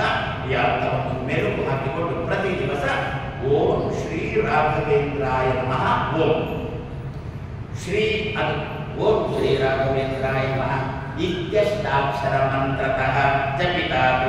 ಇದು 8 ಅಕ್ಷರದ ಮಂತ್ರ. ಶ್ರೀ ರಾಘವೇಂದ್ರಾಯ ನಮಃ ಮಂತ್ರ ಜಪ ಮಾಡಬೇಕು ಅಂತಂದ್ರೆ ಮೊದಲೊಂದು ಓಂಕಾರ ಬೇಕು. ಮೊದಲು ಓಂಕಾರ ಇಲ್ಲದೆ ಜಪ ಮಾಡಲಿಕ್ಕೆ ಶುರು ಮಾಡಿಬಿಟ್ರೆ ಪುಣ್ಯನೇ ಬರೋಲ್ಲ. ಕೊನೆಯಲ್ಲಿ ಒಂದು ಓಂಕಾರ ಬೇಕು. ಕೊನೆಯಲ್ಲಿ ಓಂಕಾರ ಹೇಳಲಿಲ್ಲ ಅಂದ್ರೆ ಮೊದಲು ಬಂದ ಪುಣ್ಯ ಸೋರಿ ಬಿಡುತ್ತೆ. ಹಾಗಾದ್ರೆ ಪುಣ್ಯ ಬರಬೇಕು, ಸೋರಬಾರದು. ಅದಕ್ಕೋಸ್ಕರ ಮೊದಲೊಂದು ಓಂಕಾರ, ಕೊನೆಗೊಂದು ಓಂಕಾರ. ಯಾರು? ಅಧಿಕಾರಿಗಳು. ಯಾರಿಗೆ ಓಂಕಾರ ಹೇಳಲಿಕ್ಕೆ ಅಧಿಕಾರ ಇಲ್ಲವೋ ಮೊದಲೊಂದು ಶ್ರೀಕಾರ. ಅದಕ್ಕೆ ಏನಾಯ್ತು? ಮೊದಲು 2 ಶ್ರೀಕಾರ ಆಯಿತು. ಶ್ರೀ ಶ್ರೀ ರಾಘವೇಂದ್ರಾಯ ನಮಃ ಶ್ರೀ. ಇಷ್ಟು ಹೇಳಿದ್ರು ಏನಾಗುತ್ತೆ? ಪುಣ್ಯ ಬರುತ್ತೆ, ಬಂದ ಪುಣ್ಯ ಸೋರಿ ಹೋಗೋಲ್ಲ. ಆ ದೃಷ್ಟಿಯಲ್ಲಿ ಅಷ್ಟಾಕ್ಷರ ಮಂತ್ರ ಪ್ರತಿ ದಿವಸ ಜಪ ಮಾಡಬೇಕು ಅಂತ ಏನು ಹೇಳಿದ್ರು ಅದೇ ರಾಘವೇಂದ್ರಾಯ ನಮಃ ಅನ್ನತಕ್ಕಂತಹ ಮಂತ್ರದ ಅರ್ಥ. ಏನು? ಪ್ರತಿ ದಿವಸ ಪೂಜ್ಯಾಯ ರಾಘವೇಂದ್ರಾಯ ಸತ್ಯ ಧರ್ಮ ರಥಾಯ ಚ. ಅದೇ ಆ 2 ಶ್ಲೋಕ ಒಟ್ಟಿಗೆ ಹೇಳಬೇಕು. ಆವಾಗ ಮಾತ್ರ ನಮಸ್ಕಾರ ಮಾಡಿದಂತೆ ಆಗುತ್ತೆ. ಮೊದಲನೇ ಬರೇ ಶ್ಲೋಕದಲ್ಲಿ ನಮಸ್ಕಾರ ಅನ್ನತಕ್ಕಂಥ ಇಲ್ಲವೇ ಇಲ್ಲ. ಪೂಜ್ಯಾಯ ರಾಘವೇಂದ್ರಾಯ ಸತ್ಯ ಧರ್ಮ ರಥಾಯ ಚ ಭಜತಾಂ ಕಲ್ಪವೃಕ್ಷಾಯ ನಮತಾಂ ಕಾಮಧೇನವೇ. ಏನು? ನಮ. ಮುಂದಿನ ಶ್ಲೋಕದಲ್ಲಿ ನಮಃ. ಹಿರಿಯರಿಗೂ ಗೊತ್ತು, ಇವನಿಗೆ ಬೇಕಾದಾಗ ಒಂದೇ ಶ್ಲೋಕದಲ್ಲಿ ಕೊಟ್ಟು ಬಿಟ್ಟರೆ ಅಷ್ಟೇ ಹೇಳಿ ಮುಗಿಸ್ತಾನೆ ಅಂತ ಹೇಳ್ಬೋದು. ಅದಕ್ಕೆ ಏನು ಮಾಡಿದ್ರು? ಮುಂದಿನ ಶ್ಲೋಕದಲ್ಲಿ ಕೆಲವು ಉಪನ್ಯಾಸಕರಲ್ಲಿ ಹಾಗೆ ಕ್ರಮ ಇರುತ್ತೆ. ಒಂದೇ ದಿವಸ ಹೇಳಬೇಕು, ಇದನ್ನು ಹೇಳಿದರೆ ಮರುದಿವಸ ಬರುವುದೇ ನಿನ್ನೆ ಹೇಳಿ ಆಗಿದೆ. ಅದಕ್ಕೆ ಉಪನ್ಯಾಸಕರು ಏನು ಮಾಡ್ತಾ ಇರ್ಬೋದಾ, ಏನೋ ಒಂಚೂರು ಹೇಳ್ತಾರೆ, ಹೇಳಿ ಇದರಲ್ಲಿ ಹೆಚ್ಚಿನ ಪಾಠ ನಾಳೆ ತಿಳ್ಕೊಳ್ಳೋಣ, ಪಾಪ ಅವನು ಕುತೂಹಲದ ದಿವಸ ಬರಲಿ. ಇನ್ನು ಹೆಚ್ಚಿನ ಹೇಳಬೇಕು ಅಂತಂದ್ರೆ ಹಾಡುವವರದೊಂದು ಅಭ್ಯಾಸ ಇರುತ್ತೆ. ಅವರದ್ದು ಹಾಡಿನ ಅಷ್ಟು ಧ್ವನಿಸುಳಿಗಳು ಮಾರಾಟ ಆಗಿ ಹೋಗಬೇಕು ಅಂತಂದ್ರೆ ಒಳ್ಳೆಯ ಅಷ್ಟು ಹಾಡುಗಳನ್ನು ಒಂದೇ ಧ್ವನಿಸುಳಿಗಳು ಮಾಡೋದು. ಮತ್ತೆ ಒಂದೊಂದು ಧ್ವನಿಸುಳಿಯಲ್ಲಿ ಒಂದೊಂದು ಒಳ್ಳೆಯ ಹಾಡು ಹಾಕ್ತಾರೆ. ನಾವು ಒಂದು ಆ ಒಳ್ಳೆಯ ಹಾಡಿನ ಆಸೆಯಿಂದ ಇಡೀ ಧ್ವನಿಸುಳಿ ಕೇಳುತ್ತೆ ಕೊಡ್ಬೇಕಾಗುತ್ತೆ. ಸುಲಭದಲ್ಲಿ ಮಾರಾಟ ಆಗಿ ಹೋಗುತ್ತೆ. ಅದೇ ರೀತಿಯಲ್ಲಿ ಏನ್ ಮಾಡಬೇಕು, ಒಂದೇ ಶ್ಲೋಕ ಕೊಟ್ಟರೆ ಅದರಲ್ಲೇ ಎಲ್ಲ ಬದುಕು ಇಟ್ಟುಕೊಂಡು ಮುಗಿಸ್ತಾನೆ ಅಂತ ತಿಳ್ಕೊಂಡು ನಮಃ ಎನ್ನುವುದನ್ನು ಮುಂದಿನ ಶ್ಲೋಕದಲ್ಲಿ ಸೇರಿಸಿದರು. ದುರ್ವಾದಿ ಪಾಂತರವೇ ವೈಷ್ಣವ ಇಂದೀವರ ಹಿಂದಲೇ ಗುರೋ ರಾಘವೇಂದ್ರಾಯ ಅತ್ಯಂತ ದುರ್ವಾದಿ ಪಾಂತರವೇ ವೈಷ್ಣವೇಂದಿ ವರೇಂದ್ರವೇ ಶ್ರೀ ರಾಘವೇಂದ್ರ ಗುರವೇ ನಮಃ. ಮುಂದೆ ಅತ್ಯಂತ ದಯಾಳು. ಏನಪ್ಪ ದಯಾಳುಗಳು ರಾಘವೇಂದ್ರ ಸ್ವಾಮಿ ಅತ್ಯಂತ ದಯ. ಕರ್ಮ ಏನು ಬಂತು ನಮಗೇನು ತಲೆಗೆ ಹೋಯಿತು, ಅತ್ಯಂತ ಭಾರಿ ಭಾರಿ ಭಾರಿ ಭಾರಿ ದಯ ಮಾಡ್ತಾರೆ. ಇಲ್ಲಿ ಪ್ರತಿಷ್ಠೆ ಆದ ಮೇಲೆ ಎಷ್ಟು ಜನ ಬರಲಿಲ್ಲ, ಪ್ರತಿ ದಿವಸ ಎಷ್ಟು ಜನ ಬರಲಿಲ್ಲ, ಎಷ್ಟು ಜನ 108 ಪ್ರದಕ್ಷಿಣೆ ಬರಲಿಲ್ಲ, ನಮಸ್ಕಾರ ಮಾಡಿಲ್ಲ, ಒಲ್ದ್ರ ಇಲ್ಲೇ ಎಷ್ಟು ಜನ ಮಂತ್ರಾಲಯಕ್ಕೆ ಹೋಗಲ್ಲ, ಪ್ರದಕ್ಷಿಣೆ ನಮಸ್ಕಾರ ಮಾಡಲ್ಲ, ಒಲ್ದ್ರ ಇಲ್ಲ ಇಲ್ಲೇ. ಮತ್ತೆ ಅತ್ಯಂತ ದಯಾಳು ಮಹಾರಾಜ ಅದಕ್ಕೆ ಆಗ ಅರ್ಥ ಅಲ್ಲೇ ಅಲ್ಲ, ಅತ್ಯಂತ ದಯಾಳು ಬಂದೆ. ಮತ್ತೆ ಅಂತದಲ್ಲಿ ಅತಿಯಾಗಿ ದಯ ಮಾಡಿ, ಅತಿ ಅಂತ ಅತ್ಯಂತ. ನಾವೇ ಮಾಡಿದ್ದೇವೆ ಅತ್ಯಂತ ಅಂತ ಬಿಟ್ಟರೆ ತುಂಬಾ ಅಂತ ಅರ್ಥ ಮಾಡಿದ್ದೇವಲ್ಲ, ಹಾಗಲ್ಲ. ಅತಿ ಅಂತ ಅತ್ಯಂತ. ಅತಿ ಒಂದು ಎಣಸಂಧಿಯಿಂದ ಬಂತ, ಸವರ್ಣ ದೀರ್ಘ ಸಂಧಿಯಿಂದ ಬಂತ, ಗುಣ ಸಂಧಿಯಿಂದ ಬಂತ, ವೃದ್ಧಿ ಸಂಧಿಯಿಂದ ಬಂತ. ನಮ್ಗೆ ಯಾವ ಸಂಧಿಗಳ ಪರಿಚಯ ಇಲ್ಲ. ಮತ್ತೆ ವಯಸ್ಸಾದ ಮೇಲೆ ಈ ಸಂಧಿಗಳು ವಯಸ್ಸಾಗುವುದಕ್ಕಿಂತ ಮೊದಲು ಲೋಪಸಂಧಿ, ಮೊದಲು ಕನ್ನಡದಲ್ಲಿ ಲೋಪಸಂಧಿ ಅಂತ ಒಂದು. ಏನು ಲೋಪಸಂಧಿ? ಉಪನ್ಯಾಸ ಮುಗಿಯಿತ, ಉಪನ್ಯಾಸ ಮಾಡಿದ್ರು ಆಚೆ ಹೋದ್ರು ನಮಗೆ ಲೋಪಸಂಧಿ ಎಲ್ಲ ಮರ್ತ್ಯ ಹೋಯ್ತು, ಪೂರ ಲೋಪನೆ, ಉಪನ್ಯಾಸ ಪೂರ್ತಿ ಲೋಪನೆ. ಅದಕ್ಕಂದು ಗುಣಸಂಧಿ ಅಂತ ಒಂದುಂಟು, ವೃತ್ತಿ ಸಂಧಿ ಅಂತ ಒಂದುಂಟು, ಎಣಿ ಸಂಧಿ ಅಂತ ಒಂದುಂಟು. ಅತಿ ಅಂತ ಅತ್ಯಂತ ಎಣಿ ಸಂಧಿ ಬಿಡಿಸಿ ಏನಾಯ್ತು? ಅತಿ ಅಂತ ಅಂತ ಕೊನೆಯಲ್ಲಿ ಅತಿ ಬಹಳವಾಗಿ ದಯಾಳವೇ. ನಾವು ರಾಯರ ಮಠಕ್ಕೆ ಬಂದ ಕೂಡಲೇ ರಾಯರು ಬಂದ್ಯಾ ನಿನಗೆ ಪೂರ್ತಿ ಅನುಗ್ರಹ ಮಾಡಿದ್ದೇನೆ ಇಲ್ಲವೇ ಇಲ್ಲ, ಕಣ್ಣುಚ್ಚುಗಟ್ಟೆ ಬಂದು ಬಿಡ್ತಾರೆ. ಹೇಗೆ ದುರ್ಯೋಧನ ಮತ್ತೆ ಅರ್ಜುನ ಕೃಷ್ಣನ ಬಳಿಗೆ ಹೋದಾಗ ಕೃಷ್ಣ ಆರಾಮಾಗಿ ಮಲಗಿ ಬಿಟ್ಟಿದ್ರು, ಅದೇ ರೀತಿಯಲ್ಲಿ ನಾವು ರಾಯರ ಬಳಿಗೆ ಹೋದಾಗ ರಾಯರು ಆರಾಮದಲ್ಲಿ ಮಲಗಿರ್ತಾರೆ. ಬಡಿ ಪ್ರದಕ್ಷಿಣೆ, ಬಡಿ ನಮಸ್ಕಾರ ಮಾಡು, ಪ್ರದಕ್ಷಿಣೆ ನಮಸ್ಕಾರ ಮಾಡು, ಇನ್ನೂ ಮಾಡು, ಮದ್ದು ಮಾಡು, ದೇಹವನ್ನು ಸವಿಸು ಹೇಳಿಕೊಂಡು ಕೊನೆಗೆ ಅಂತದಲ್ಲಿ ಅತಿಯಾಗಿ ನಾವೇನ್ ಮಾಡ್ತೇವೆ ಗೊತ್ತಾ? ಮೊದಲೇ ರಾಯರು ಕೊಡೋಲ್ಲ. ಯಾಕೆ ಗೊತ್ತಾ? ಸಂಕಲ್ಪ ಮಾಡಿಕೊಂಡು ಬರುವಾಗ 108 ಪ್ರದಕ್ಷಿಣೆ ನಮಸ್ಕಾರ ಮಾಡಬೇಕು ಅಂತ ಭರ್ಜರಿಯಾಗಿ ಸಂಕಲ್ಪ ಮಾಡಿಕೊಂಡು ಬಂದಿದೆ. 100 ದಿವಸಕ್ಕೆ 108 ಅಂತ ಹೇಳಿ 50 ದಿವಸ ಆಗುವಾಗಲೇ ಸುಸ್ತು, ಸಾಕಾಯ್ತು. ಏನ್ ಮಾಡಿದ? ಇನ್ನೊಂದ್ಸಲ ನೋಡೋಣ. ರಾಯರಿಗೆ ಗೊತ್ತು. ಆದ್ರಿಂದ ಏನ್ ಮಾಡ್ತಾರೆ? ಮೊದಲೇ ರಾಯರು ಕೊಡುವುದನ್ನು ಕೊಡೋಲ್ಲ, ಮೊದಲೇ ಉಪನ್ಯಾಸ ಮಾಡೋಲ್ಲ, ಅಥವಾ ಮೊದಲೇ ಊಟ ಹಾಕೋಲ್ಲ, ಮತ್ತೆ ಉಪನ್ಯಾಸ ಆದಮೇಲೆ ಊಟ ಹಾಕ್ತಾನೆ. ಯಾಕೆ? ಗೊತ್ತು ಯಜಮಾನಿಗೆ ಮೊದಲೇ ಊಟ ಹಾಕಿಬಿಟ್ರೆ ಊಟ ಮಾಡ್ಕೊಂಡು ಹೋಗಿ ಬಿಡ್ತಾನೆ, ಉಪನ್ಯಾಸಕ್ಕೆ ಕೂಡೋಲ್ಲ ಅಂತ ಹೇಳ್ಬೋದು. ಅದಕ್ಕೆ ಮೊದಲೇ ಉಪನ್ಯಾಸ, ಆಮೇಲೆ ಊಟ. ಅದೇ ರೀತಿ ರಾಯರು ಮೊದಲೇ ನೀನು ಮಾಡಬೇಕಾದನ್ನು ಮಾಡು, ಪ್ರದಕ್ಷಿಣೆ ನಮಸ್ಕಾರ ಮಾಡು, ನಿನ್ನ ತಾಳುವಿಕೆಗಿಂತ ಅನ್ಯ ತಪವಿಲ್ಲ ಅಂತ ಕಲಿಸಿ ಕೊಟ್ಟವರೇ ನಮಗೆ ರಾಘವೇಂದ್ರ ಸ್ವಾಮಿ. ಅದಕ್ಕೋಸ್ಕರ ಎಷ್ಟು ಬೇಕಾದ್ರೂ ಶ್ರಮ ಪಡ್ತೇವಲ್ಲ, ಅದನ್ನೇ ಅಂದ್ರು ಅತ್ಯಂತ ದಯಾಲವೇ ಶಬ್ದಕ್ಕೆ ಭಾರಿ ಭಾರಿ ದಯಾ ಮಾಡುವುದು ಅಂತ ಅರ್ಥ ಮಾಡೋಣ, ಇಲ್ಲ ಅಂತಲ್ಲ. ಆದರೆ ನಾವು ಮಾತ್ರ 108 ಪ್ರದಕ್ಷಿಣೆ ಮಾಡಬೇಕು ಅಂತ ಸಂಕಲ್ಪ ಮಾಡಿಕೊಂಡು 50 ಪ್ರದಕ್ಷಿಣೆ ಮಾಡಿ ಅದನ್ನು ಬಿಟ್ಟು ಹೋಗತಕ್ಕಂಥ ಪ್ರಸಂಗ ಬಂದ್ರೆ ಆವಾಗ ಅಂತದಲ್ಲಿ ಅತಿಯಾಗಿ ದಯಾ ಮಾಡೋರು ಅತಿ ಅಂತ ಅತ್ಯಂತ ದಯಾಳವೇ. ರಾಯರನ್ನು ಹಾಗೆ ಇಡಿಸಿಕೊಂಡೇ ನಾವು ಪ್ರದಕ್ಷಿಣೆ ನಮಸ್ಕಾರ ಬರೋಣ. ರಾಯರಿಗೆ ನೀವು ಆರಂಭದಲ್ಲಿ ದಯಾ ಮಾಡೋಲ್ಲ ಅಂತ ಎಣಿಸಿಕೊಂಡೇ ರಾಯರಿಗೆ ಪ್ರದಕ್ಷಿಣೆ ನಮಸ್ಕಾರ ಮಾಡಲಿಕ್ಕೆ ಶುರು ಮಾಡೋಣ. ಆವಾಗ ನಮಗೆ ತಾಳ್ಮೆಯನ್ನು ರಾಘವೇಂದ್ರ ಸ್ವಾಮಿಗಳೇ ಒದಗಿಸಿಕೊಡ್ತಾರೆ. ಆದ್ದರಿಂದ ನಮಃ ಅತ್ಯಂತ ದಯಾಳವೇ. ಏನದು ಆಗ ಹೇಳಿರ್ತಕ್ಕಂಥ ಎರಡು ರೀತಿಯ ಪಾಪಗಳುಂಟಲ್ಲ, ಅದೇ ಮುಂದಿನ ಶ್ಲೋಕದಲ್ಲಿ ಏನು ದುರ್ವಾದಿ ದ್ವಾಂತ ರವಯೇ. ದುರ್ವಾದಿ ದ್ವಾಂತ, ದ್ವಾಂತ ಅಂದ್ರೆ ಕತ್ತಲೆ ಅಲ್ವೋ, ರವಿ ಶಬ್ದಕ್ಕೆ ಸೂರ್ಯ ಅಂತ ಅರ್ಥ ಅಲ್ವೋ. ಏನು ದೇವರ ಬಗ್ಗೆ ಇಲ್ಲ ಸಲ್ಲದ ಮಾತಾಡುವವರು ಭಾರಿ ಜನ ಇದ್ದಾರೆ. ಯಾರು ದೇವರ ಬಗ್ಗೆ ಅವಹೇಳನಕಾರಿ ಮಾತಾಡ್ತಾರೋ ಅವರು ಕೂಡ ರಾಯನಿಗೆ ಗಿರ್ಕಿ ಹೊಡಿತಾರೆ. ಅದು ಆಶ್ಚರ್ಯ. ಯಾವ ರಾಯರು ಮಧ್ವರ ಪರಂಪರೆಯಲ್ಲಿ ಬಂದವರು, ಯಾವ ಮಧ್ವರು ಶಾಂಕರ ರಾಮಾಯಣವನ್ನು ಚೆನ್ನಾಗಿ ಖಂಡನೆ ಮಾಡಿದವರು, ಅಂತ ಮಧ್ವರ ಪರಂಪರೆಯಲ್ಲೇ ಬಂದವರು ರಾಯರು. ಇವರು ಶಾಂಕರರ ಪರಂಪರೆಯಲ್ಲಿ ಬಂದವರು. ಹಾಗೂ ಇವರಿಗೆ ಯಾರು ಬೇಕು? ರಾಯ. ಯಾಕೆ ಲೌಕಿಕ ಫಲ ಆಮಿಷಗಳು ಈಡೇರಬೇಕು ಅಂತಾದ್ರೆ ರಾಯರು ಬೇಕೇ ಬೇಕು ಅಂತ ಹೇಳ್ಬಿಟ್ಟು ರಾಯರಿಗೆ ಸುತ್ತು ಹೊಡಿತಾರೆ, ಗಿರ್ಕಿ ಹೊಡಿತಾರೆ ರಾಯರಿಗೆ. ಅಲ್ಲ, ರಾಯರು ಅಂಥವ್ರಿಗೆ ಕೂಡ ಅನುಗ್ರಹ ಮಾಡ್ತಾರೆ ಅನ್ನೋದು ಏನೋ ಜನ್ಮಾಂತರದ ಪುಣ್ಯ ಇದ್ದದ್ದಕ್ಕೆ ಲೌಕಿಕ ಆಮಿಷ ಕೊಡ್ತಾರೆ ಅಷ್ಟೇ, ಆಧ್ಯಾತ್ಮಿಕ ಆಮಿಷ ಕೊಟ್ಟಿಲ್ಲ. ಹಾಗಾದ್ರೆ ರಾಯರನ್ನು ಚಿಂತನೆ ಮಾಡುವಾಗ ಏನು ಚಿಂತನೆ ಮಾಡಬೇಕು? ಒಂದು ಪೂಜ್ಯಾಯ ರಾಘವೇಂದ್ರಾಯ ಸತ್ಯ ಧರ್ಮ ರಥಾಯ ಉಂಟಲ್ಲ, ಮುಖ್ಯವಾಗಿ ಏನು ಚಿಂತನೆ ಮಾಡಬೇಕು? ದುರ್ವಾದಿ ದ್ವಾಂತರ ಬಗ್ಗೆ, ಭಗವಂತನ ಬಗ್ಗೆ ಕೆಟ್ಟ ಮಾತು ಆಡುವವರು ಏನಿದ್ದಾರೆ ಅವರೇ ಒಂದು ಕತ್ತಲೆ. ಅವರ ಕೆಟ್ಟ ಮಾತುಗಳೇ ಒಂದು ಕತ್ತಲೆ. ಆ ಕತ್ತಲೆಗೆ ಸೂರ್ಯನಂತೆ ಇದ್ದೀರಾ ನೀವು ಅಂತ ರಾಯರನ್ನು ಚಿಂತನೆ ಮಾಡೋಣ. ಕೆಟ್ಟ ಮಾತುಗಳು ಎನ್ನುವ ಕತ್ತಲೆಗೆ ಯಾಕೆ ರಾಯರ ಮನೆಗೆ ಬರುವುದು? ಕೆಲವರು ಪ್ರತಿ ದಿವಸ ಬರುವುದು, ಕೆಲವರು ಗುರುವಾರ ಬರುವುದು, ಕೆಲವರು ಆರಾಧನೆ ದಿವಸ 3 ದಿವಸ ಬರುವುದು, ಕೆಲವರು ಮಧ್ಯಾಹ್ನ ದಿವಸ ಮಾತ್ರ ಬರುವುದು, ಕೆಲವರು ಮಧ್ಯಾಹ್ನ ದಿವಸ ಮಧ್ಯಾಹ್ನ ಮಾತ್ರ ಬರುವುದು. ಕೆಲವು ನಾನಾ ರೀತಿ ನಮ್ಮಲ್ಲಿ ಬರುವುದು. ಯಾರ ಹತ್ರ ಬೇಕಾದರೂ ಕೇಳಿ, ಅವರ ಪ್ರಶ್ನೆ ಕೇಳಿ, ಉತ್ತರ ಒಂದು. ಏನು? ಮನೆಯಲ್ಲಿ ಸಮಸ್ಯೆ, ಅದಕ್ಕೆ ಮಠಕ್ಕೆ. ಮನೆಯಲ್ಲಿ ಸಮಸ್ಯೆ, ಅದಕ್ಕೆ ಮಠಕ್ಕೆ. ಏನು ಸಮಸ್ಯೆ ಮನೆಯಲ್ಲಿ? ಮತ್ತೆಲ್ಲ ಸರಿ ಉಂಟು, ಮತ್ತೆ ಅವರು ಹೇಳಿದ್ದು ಕೇಳೋಲ್ಲ, ಮಕ್ಕಳು ಹೇಳಿದ್ದು ಕೇಳೋಲ್ಲ ಅಷ್ಟೇ. ಮತ್ತೆ ಇರುವುದು ಅಡಿಗೆ ಹೇಗಾಗಿದೆ? ಅಡಿಗೆ ಚೆನ್ನಾಗಿದೆ, ಮತ್ತೆ ಉಪ್ಪು ಹಾಕಿಲ್ಲ, ಇರುವುದು ಉಪ್ಪು ಹಾಕಿದ ಅಡಿಗೆ ಚೆನ್ನಾಗಿದೆ. ಇರುವುದೇ ಹೆಂಡತಿ ಮಕ್ಕಳು ಅಥವಾ ಗಂಡ ಹೆಂಡತಿ ಮಕ್ಕಳು ಪರಸ್ಪರ ಹೊಂದಾಣಿಕೆಯಿಂದ ಜೀವನ ನಡೆಸುವುದೇ ಇರುವುದು. ಅದೇ ಸರಿ ಅಲ್ವೋ? ಆದ್ರಿಂದ ತಾನೇ ಮಠಕ್ಕೆ ಬಂದದ್ದು. ಯಾಕೆ ಕಡಿಮೆ ಶುರುವಾಯಿತು? ಮತ್ತೇನಿಲ್ಲ, ಇವನೇನೋ ತಪ್ಪು ಮಾಡಿದ, ಆವಾಗ ಅವಳು ಏನೋ ಉಪದೇಶ ಮಾಡಿದ ಕೇಳಿಸಿಕೊಳ್ಳೋ ತಾಳ್ಮೆ ಇವನಿಗಿಲ್ಲ.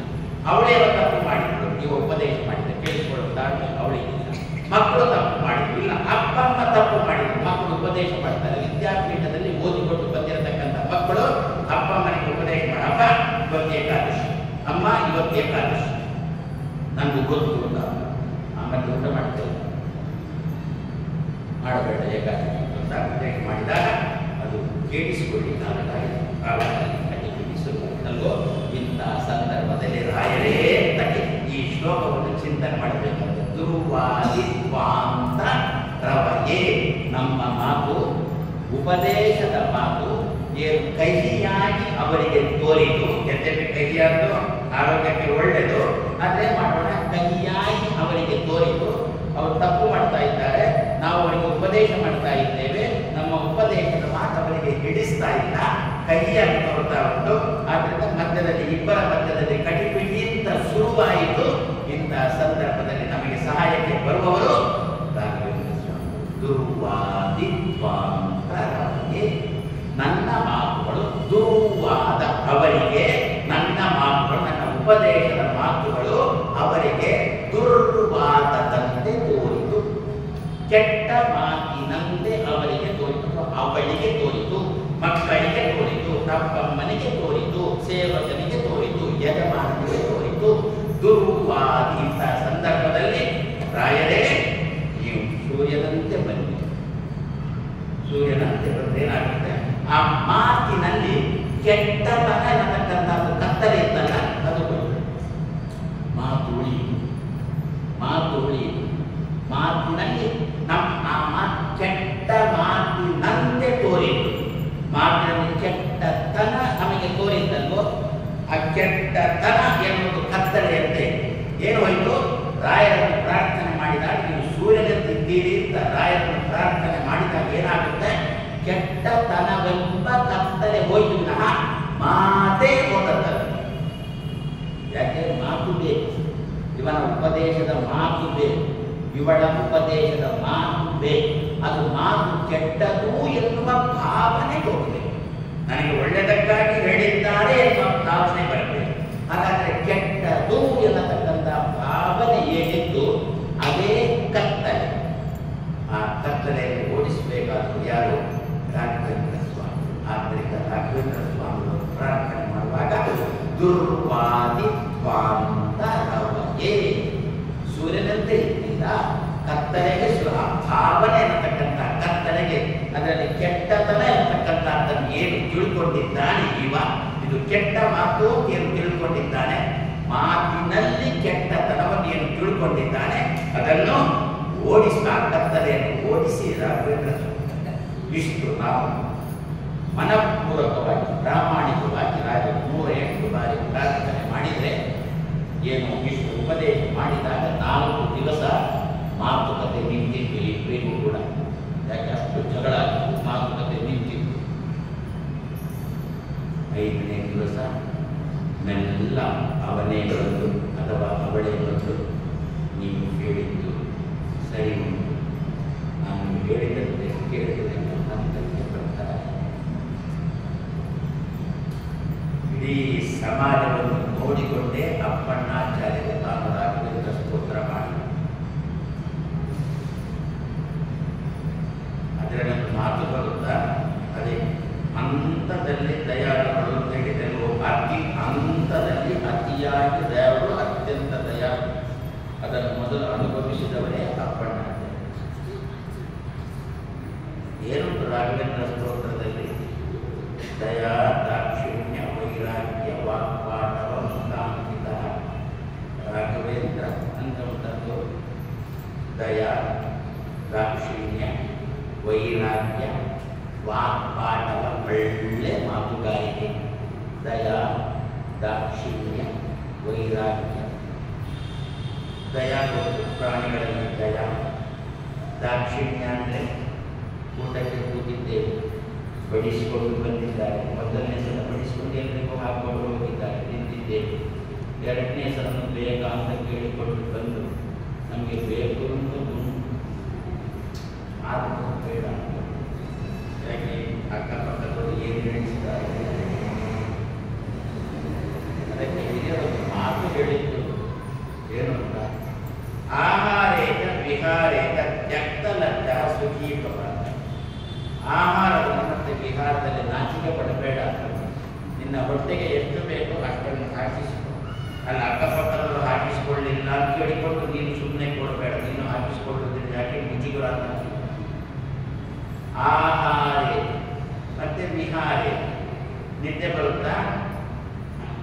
ಅಲ್ಲೇ ಮಲಗಿ ಇಲ್ಲಿ ಮಲಗಿ ಬಿಡಿದ್ದಾರೆ. ನಾನು ಗುರುವಾರ ತನಕ ಮಲಗಿ ಬೇಕಾಗ್ತದೆ. ಯಾಕೆ? ಸ್ವಾಮಿಗಳು ಹೇಳಿದ್ದಾರೆ ವಿಹಾರೇತ ತೆಕ್ತಲಜ್ಜ. ಸಾಮಾನ್ಯವಾಗಿ ನಡೀತಾ ಉಂಟು, ನಡೀತಾ ಉಂಟು, ಜೋರ್ದು ಕಡೆಗೆ ಕದ್ದು ಸ್ವಾಮಿಗಳು ಹೇಳಿದ್ದಾರೆ ಅಂತಂದ ತೆಕ್ಕನ್ನ ಕಟ್ಟಿ ಬಿಡಿಸಿದ, ಅಲ್ಲೇ ಮಲಗಿದ. ನೋಡಿಕೊಂಡು ಹಿರಿಯರನ್ನು ಹೇಳಿರ್ತಕ್ಕಂತಹ ಮಾತು ಆಹಾರದಲ್ಲಿ ವಿಹಾರದಲ್ಲಿ ತೆಕ್ತಲಜ್ಜ ಸುಖೀಭವ. ಅದರಿಂದ ಹಾಕೊಂಡು ಬರ್ತಿದ್ದಾರೆ. ಬೇಕು ಅಂತುಂಟು, ಹಾಕಿಸ್ಕೊಂಡ್ರೆ ಯಾರೇನು ಹೇಳ್ತಾರೋ ಅಂತ ಭಯ. ಅವಾಗ ಬೇಡ ಅಂತೇಳಿ ಆವಾಗ ಮಾಡ ದಾಕ್ಷಿಣ್ಯ ಮಾಡಬೇಡಿ, ಹಾಕಿಸ್ಕೊಳ್ತೀವಿ. ಇದು ದಾಕ್ಷಿಣ್ಯ. ದಯಾ ದಾಕ್ಷಿಣ್ಯ ವೈರಾಗ್ಯ ವಾಕ್ಪಟುತ್ವ ಇದೆಲ್ಲ ರಾಘವೇಂದ್ರ ಸ್ವಾಮಿಗಳಲ್ಲಿ ಉಂಟು ಅಂತಲ್ವರು. ಇನ್ನೊಂದೇನು ಗೊತ್ತಾ? ದಯಾ ದಾಕ್ಷಿಣ್ಯದಲ್ಲೇ ವೈರಾಗ್ಯ ಉಂಟು ರಾಘವೇಂದ್ರ ಸ್ವಾಮಿ. ದಯಾನುಂಟು, ದಾಕ್ಷಿಣ್ಯನುಂಟು, ವೈರಾಗ್ಯ ಉಂಟು. ದಯಾ ದಾಕ್ಷಿಣ್ಯದಲ್ಲೇ ವೈರಾಗ್ಯ ಉಂಟು. ನಾವು ಹೇಳೋದುಂಟಲ್ಲ ನಿತ್ಯ ನಮ್ಮ ಸಂಕಲ್ಪದಲ್ಲಿ, ಜ್ಞಾನ ಉಂಟು, ಭಕ್ತಿ ಉಂಟು, ವೈರಾಗ್ಯ ಉಂಟು. ಜ್ಞಾನ ಭಕ್ತಿ ವೈರಾಗ್ಯ ಸಿದ್ಧಾರ್ಥ ಅಂತೇಳಿ ಸಂಕಲ್ಪ ಮಾಡ್ತೇವೆ. ಕೆಲವು ಸಲ ಮಾಡ್ತೇವೆ ಜ್ಞಾನ ಭಕ್ತಿಗಳಲ್ಲಿ ವೈರಾಗ್ಯ ಸಿದ್ಧಾರ್ಥ.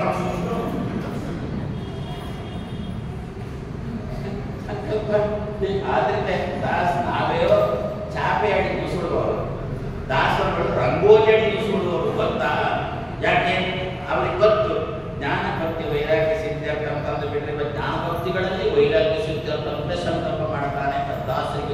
ಅದಕ್ಕೆ ಏನು ಮಾಡಿದ್ರು ಗೊತ್ತಾ, ಅವರು ಜ್ಞಾನ ಭಕ್ತಿ ವೈರಾಗ್ಯ ಅಂತ ಹೇಳಲೇ ಇಲ್ಲ, ಮತ್ತೆ ಸುರಿಗೆ ವೈರಾಗ್ಯ ಕೇಳಿದ್ರು, ಆಮೇಲೆ ಜ್ಞಾನ ಭಕ್ತಿ ಕೇಳಿ ಏನು ಒಳ್ಳೆ ಹರಿ ನಿನ್ನ ಸ್ತುತಿಸಿ ಕೇಳೋದು ಜ್ಞಾನ ಭಕ್ತಿ ಕೊಡು ನನಗೆ ಇದುವೇ ದೊಡ್ಡದು. ಮೊದಲು ವೈರಾಗ್ಯ ಏನು ಒಳ್ಳೆ, ಯಾಕೆ ಅವರು ಕೂಡ ಜ್ಞಾನ ಭಕ್ತಿ ವೈರಾಗ್ಯ ಅಂತ ಅಂದ್ಬಿಟ್ಟು ನಾವು ಮದುವೆ ಇದ್ದವರು ಜ್ಞಾನ ಭಕ್ತಿ ವೈರಾಗ್ಯ ತಂದ್ಬಿಟ್ಟು ಅಲ್ಲೋ ರಾಘವೇಂದ್ರ ಸ್ವಾಮಿಗಳು ಎಂಥವರು ತಂದುಬಿಟ್ರೆ ದಯಾ ದಾಕ್ಷಿಣ್ಯ ವೈರಾಗ್ಯ ಉಳ್ಳವರು, ದಯಾ ದಾಕ್ಷಿಣ್ಯದಲ್ಲೇ ವೈರಾಗ್ಯ ಉಳ್ಳವರು ಕೂಡ ರಾಘವೇಂದ್ರ ಸ್ವಾಮಿ. ಕೆಲವು ಸಂದರ್ಭ ನಾವು ಆ ರೀತಿ ನಾವು ಉಪಾಸನೆ ಮಾಡಲೇಬೇಕಾಗುತ್ತೆ. ಅದಕ್ಕೆ ಉದಾಹರಣೆ ಯಾರು? ಅಪ್ಪಣ್ಣಾಚಾರ್ಯರೇ ಉದಾಹರಣೆ. ಎಷ್ಟು ಭಕ್ತರು ಅಂತ ಗೊತ್ತಾ ಅಪ್ಪಣ್ಣಾಚಾರ್ಯರು? ರಾಘವೇಂದ್ರ ಸ್ವಾಮಿಗಳು ಅಂತಂದ್ರೆ ಪ್ರಾಣ, ಅವರ ಉಸಿರೇ ಅಪ್ಪಣ್ಣಾಚಾರ್ಯರ ಉಸಿರೇ ರಾಘವೇಂದ್ರ ಸ್ವಾಮಿ ಅಲ್ವೋ. ರಾಘವೇಂದ್ರ ಸ್ವಾಮಿ ವೃಂದಾವನ ಪ್ರವೇಶ ಮಾಡ್ತಾರೆ ಅಂತ ಗೊತ್ತಾಯ್ತು.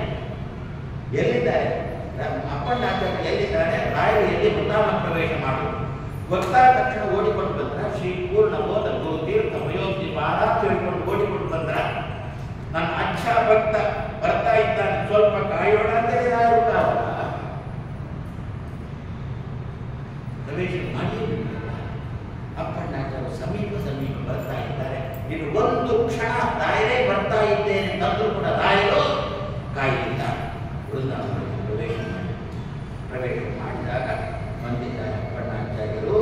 ಯೋ ಭಕ್ತ್ಯ ಗುರು ರಾಘವೇಂದ್ರ ಚರಣ ತ್ವಂ ಸ್ಮರಣ್ಯ ಪಟೇ ಅಂತ ಕೊನೆ ಶ್ಲೋಕ ಹೇಳಿಕೊಂಡು ಸಮೀಪಕ್ಕೆ ಬರ್ತಾ ಇದ್ದಾರೆ.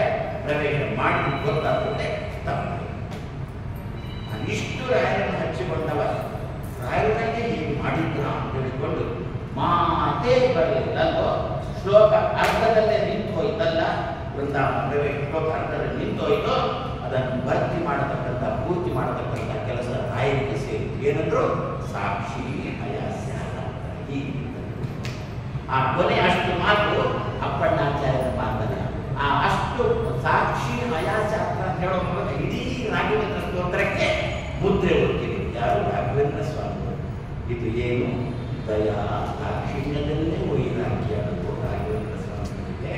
ಯಾರ ಮೇಲೆ? ಅಪ್ಪಣ್ಣಾಚಾರ್ಯರ ಮೇಲೆ ದಯಾವೂ ಇಲ್ಲ, ದಾಕ್ಷಿಣ್ಯ ವೈರಾಗ್ಯ ಬಂದು ಬಿಟ್ಟು ಅದರಿಂದ ವೃಂದಾವನಕ್ಕೆ ಪ್ರವೇಶ ಮಾಡಿ. ಯಾಕೆ? ಅವನ ಅಪ್ಪಣ್ಣಾಚಾರ್ಯರ ಅಪ್ಪನ ಅಪ್ಪಣೆ ಒಳಗೆ ಬಂದು ಬಿಡುತ್ತೆ ಅಪ್ಪಣೆ. ಅದರಿಂದ ಯಾರನ್ನು ಕಾಯಲಿಲ್ಲ. ಅಲ್ಲಿಂದೇ ನಮ್ಮ ಲೋಕದಲ್ಲಿ ಕೂಡ ಬಂದದ್ದು ಯಾರನ್ನು ಕಾಯುವಲ್ಲ ಯಮ. ಮಗ ಪತ್ರ ಬರೆದಿದ್ದಾನೆ, ಹೊರಟಿದ್ದೇನೆ ಅಪ್ಪ, ಬರ್ತಾ ಇದ್ದೇನೆ, ಈಗ ಬರ್ತಾ ಇದ್ದೇನೆ ಅಂತ ಹೇಳಿದ್ರು. ಯಮ ನೀನು ಬಾ, ನಾನು ಕರ್ಕೊಂಡು ಹೋಗ್ತೇನೆ. ಇದೆಲ್ಲ ನಮಗೆ ಯಾರಿಂದ ಬರುತ್ತೆ? ಇದೆಲ್ಲ ಮನಸ್ಸಿಗೆ ನೆಮ್ಮದಿಯನ್ನು ಕೊಡಬೇಕು. ಆವಾಗ ನಮಗೊಮ್ಮೆ ತೋರುತ್ತಲ್ಲ, ನಾನು ಇಷ್ಟು ಅಪ್ಪನನ್ನು ಹಂಚಿಕೊಂಡಿದ್ದೇನೆ, ನಾನು ಬರ್ತಾ ಇದ್ದೇನೆ ಅಂತಂದ ಅಪ್ಪ ನಾನು ಕರ್ಕೊಂಡೇ ಹೋಗಿಬಿಟ್ಟ ಯಮ ಅಂತಂದಾಗ ನಮಗೆ ತಟ್ಟನೆ ಅಪ್ಪಣ್ಣಾಚಾರ್ಯ ಮತ್ತೆ ರಾಯರು ತಲೆ ಕೊಡಬೇಕು. ಆವಾಗ ಸಮಾಧಾನ ಆಗುತ್ತೆ. ಅಂತಹ ಅಪ್ಪಣ್ಣಾಚಾರ್ಯರನ್ನೇ ಬಿಟ್ಟು ರಾಯರು ಹೋಗಿದ್ದಾರೆ ಅಂತೆ ನಾನು ಯಾರು ಚುಸಿದಿ ನನ್ನ ಅಪ್ಪನಿಗೆ ತಿಳಿದುಕೊಂಡು ಅಲ್ಲಿ ಸಮಾಧಾನ ಗೊತ್ತಾಗಿದೆ. ದಯಾ ದಾಕ್ಷಿಣ್ಯ ವೈರಾಗ್ಯವು ರಾಯರ ಆ ರೀತಿಯಲ್ಲಿ ಉಪಾಸನೆ ಮಾಡೋಣ. ದಯಾ ದಾಕ್ಷಿಣ್ಯದಲ್ಲಿ ವೈರಾಗ್ಯ ಉಳ್ಳವರು ನೀವು ಅಂತೂ ರಾಯರ ಉಪಾಸನೆ ಮಾಡೋಣ. ಇಂಥ ಘಟನೆಗಳು ರಾಯರ ಜೀವನದಲ್ಲಿ ತುಂಬಾ ಬಂದಿದೆ ಅಲ್ವೋ. ರಾಯರಿಗೆ ತಮಾಷೆ ಮಾಡುವರು ಆವಾಗಲೂ ಇತ್ತು, ಮಧ್ವರಿಗೆ ತಮಾಷೆ ಮಾಡುವರು ಆವಾಗಲೂ ಇತ್ತು. ಕೃಷ್ಣ ಭಗವಂತನಿಗೆ ತಮಾಷೆ ಮಾಡತಕ್ಕಂಥ ಮಂದಿ, ಪರಿಹಾಸ ಮಾಡತಕ್ಕಂಥ ಮಂದಿ ಎಲ್ಲ ಕಾಲದಲ್ಲಿ ಕೂಡ ಇದ್ದಾರೆ. ಆದ್ದರಿಂದ ಈಗಿನ ಕಾಲದಲ್ಲಿ ನಮ್ಮ ನಿಮ್ಮಂಥವ್ರಿಗೆ ಯಾರಾದರೂ ಪರಿಹಾಸ ಮಾಡಿದರೆ ಆಶ್ಚರ್ಯ ಆಗಲ್ಲ. ನಾವು ಯಾರು ಜೂಜುಗಳು, ನಾವು ಬ್ರಾಹ್ಮಣರು ಅಂತ ನಾವೇ ಹೇಳಿಕೊಳ್ಳೋದು, ಇನ್ನೊಬ್ರು ಹೇಳಿಲ್ಲ ನಾವು ಬ್ರಾಹ್ಮಣರು ಹೇಳಿಕೊಳ್ಳೋದು. ಹಾಗಿದ್ರು ಕೂಡ ಯಾರೊಬ್ಬ ತಮಾಷೆ ಮಾಡಿದಾಗ ನಮಗೆ ತಮಾಷೆ ಮಾಡ್ತಾನೆ, ಹಾಗೆ ಮಾಡ್ತಾನೆ, ಹೇಗೆ ಮಾಡ್ತಾನೆ ಅಂತ ಹೇಳಿ ಅಚ್ಚ ಬ್ರಾಹ್ಮಣರಿಗೂ ಆಗಿನ ಕಾಲದಲ್ಲಿ ತಮಾಷೆ ಮಾಡ್ತಾ ಇದ್ರು, ಪರಿಹಾಸ ಮಾಡ್ತಾ ಇದ್ರು. ಅವರು ತೆಪ್ಪಗಿದ್ರು, ಏನಾಗ್ತಾ ಇರಬೇಕು, ಒಣಗಿದ ಒಳಗೆ ತಂದು ಬಿಸಾಡಿ ತೆಪ್ಪಗಿದ್ರು.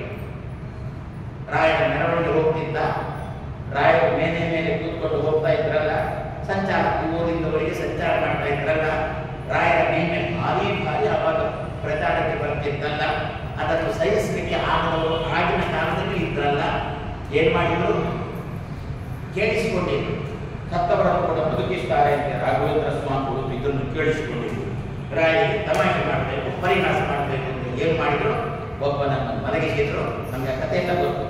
ಮಲಗಿಸಿದ್ರು, ಅವನ ಮೇಲೆ ಬಿಳಿ ಬಟ್ಟೆಯನ್ನು ಹಾಸಿದ್ರು, ಅಲುಗಾಡಬೇಡ ಮೊದಲೇ ಹೇಳಿದ್ರು ಅವನಿಗೆ. ನಾಯಿ